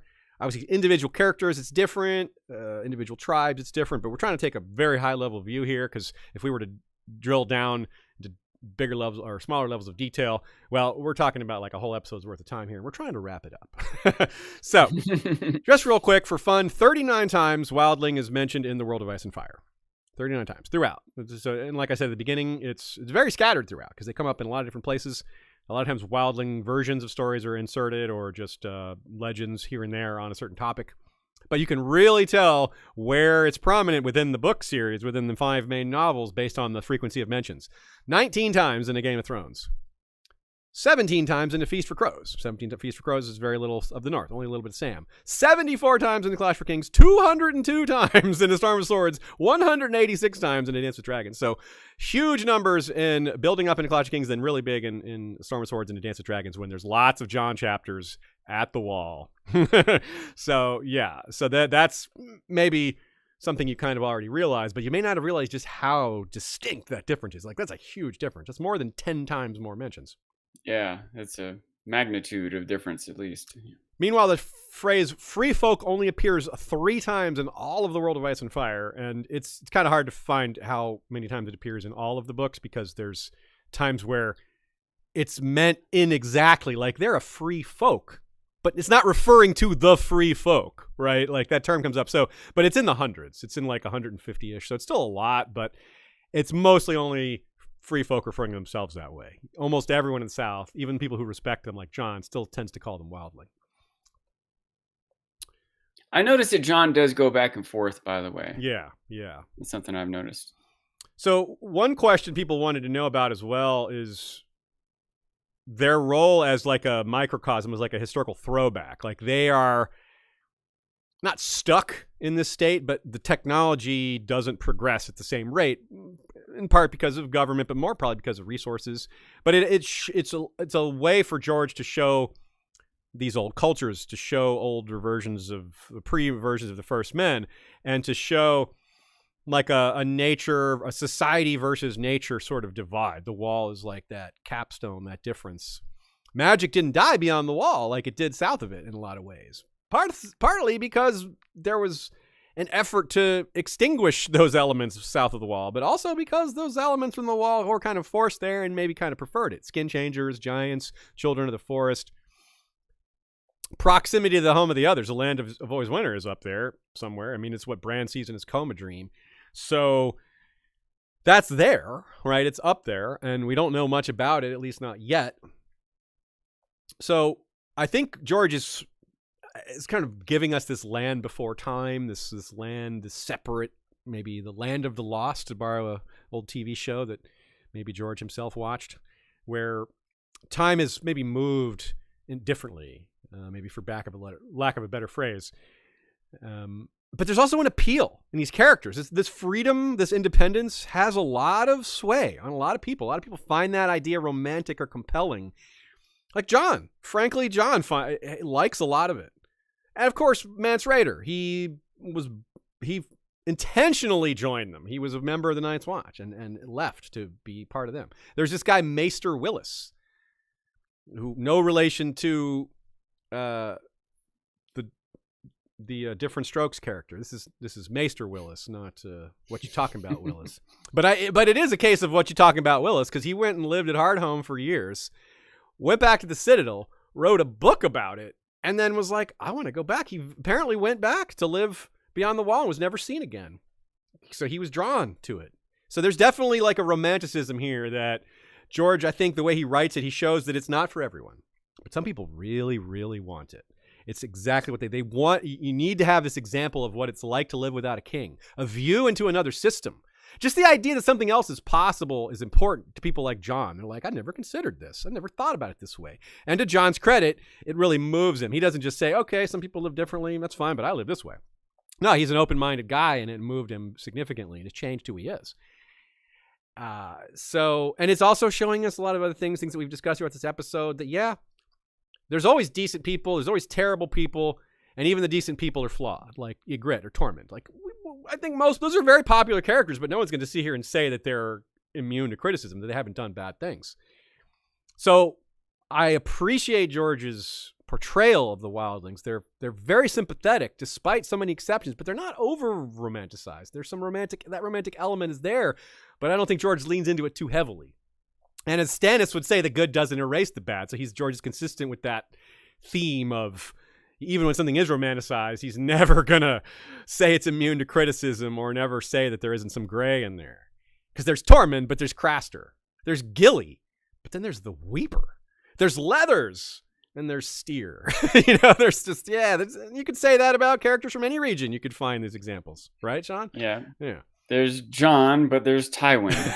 Yeah. There's Sam, but there's Sam's dad. Yeah. Every character from Dorne is great. Even Darkstar. An exception to the exception. Yeah, even Darkstar, she said. Yeah, right. So, yeah. And despite the vast differences between the free folk people, another important sort of lesson within all this is that even they, so far, seem to be able to come together when they must. which the people of the South may not be able to do, which may give us, that may be a feather in their cap. And we say, hey, look, the free folk with their lack of kneeling came together for a community issue. I mean, maybe I'm selling it short, calling it a community issue, the invasion of the others, but whatever. Maybe we're showing that this is a flaw in the Southern system, that they are too busy fighting over power to come together when it really matters most. Heck, they're already being invaded from outside. The Golden Company is invaded, and they're already like, if it really is them, they're just like, we got our own problems. Like, that's a huge problem, man. So, yeah, here's Nina's final take as well. I think this is good. She says, I think the main point of the free folk is to underline the core theme of the series. The others are an omnicidal threat that want to wipe out everything we call life. All humans, all animals, all giants, all children. Against that, everyone has to unite. There's no room to say some humans can live, but some can't. Stannis, for all his faults, gets it. When the cold winds rise, we shall live or die together. It is time we made alliance against our common foe. And that is Nina's right to identify that as a really common theme. It's a big part of the Azor Ahai legend that Ashay and I have been harping on for a while. Azor Ahai, the core of the Azor Ahai legend is not a warrior. It's a uniter. Azor Ahai unites people against the common threat. Bran is doing that. Jon is doing that. Dany is doing that. Stannis is doing that. You're right. Right here, Stannis is doing that. Take exception to Nina saying he has faults. She says he gets it, though. Like, yeah, he's focused on the problem. Melisandre gets it, right? There are characters who get it, that they've properly framed this threat against other concerns. They say, okay, this is a problem, this is a problem, this is a problem, but this is the biggest problem. You know who else, by the way? Mance, Tormund. Yeah, sure. You're right. Yeah, you're right. You're totally right. That's a great point. It's not just the ones there's not just some except this is an episode about them. So yeah. You're right to include them. Totally right. Okay. Thank you everyone for coming out today. Do you have any final thoughts, Sean, or? Nothing particular. I'm excited to watch the Oscars. Right on. So yeah, everyone, thanks for coming out today. Appreciate your joining us for this fun episode. I had a great time. I know we'll have more free folk topics to discuss in the future. There's always more. I mentioned the Skagos episode briefly, so that's one you can check out. It's one of our shortest ones we've ever done. It's only about 30 minutes long, so not exactly the biggest time investment, but it's pretty fun. The Skags have a lot of cultural overlap with a lot of the things we've talked about today. And they also, like the free folk, have a role to come, one would think, with Davos going there especially. So our trivia question, remember the question was, which character was the first one to use the phrase free folk? This one was probably not as hard as a lot of the others, but not super easy. The answer is... Has anyone guessed it? No. Really? I don't think I saw anyone guess it. I don't think I did. I saw a lot of yeses for Ygritte. It's not Ygritte.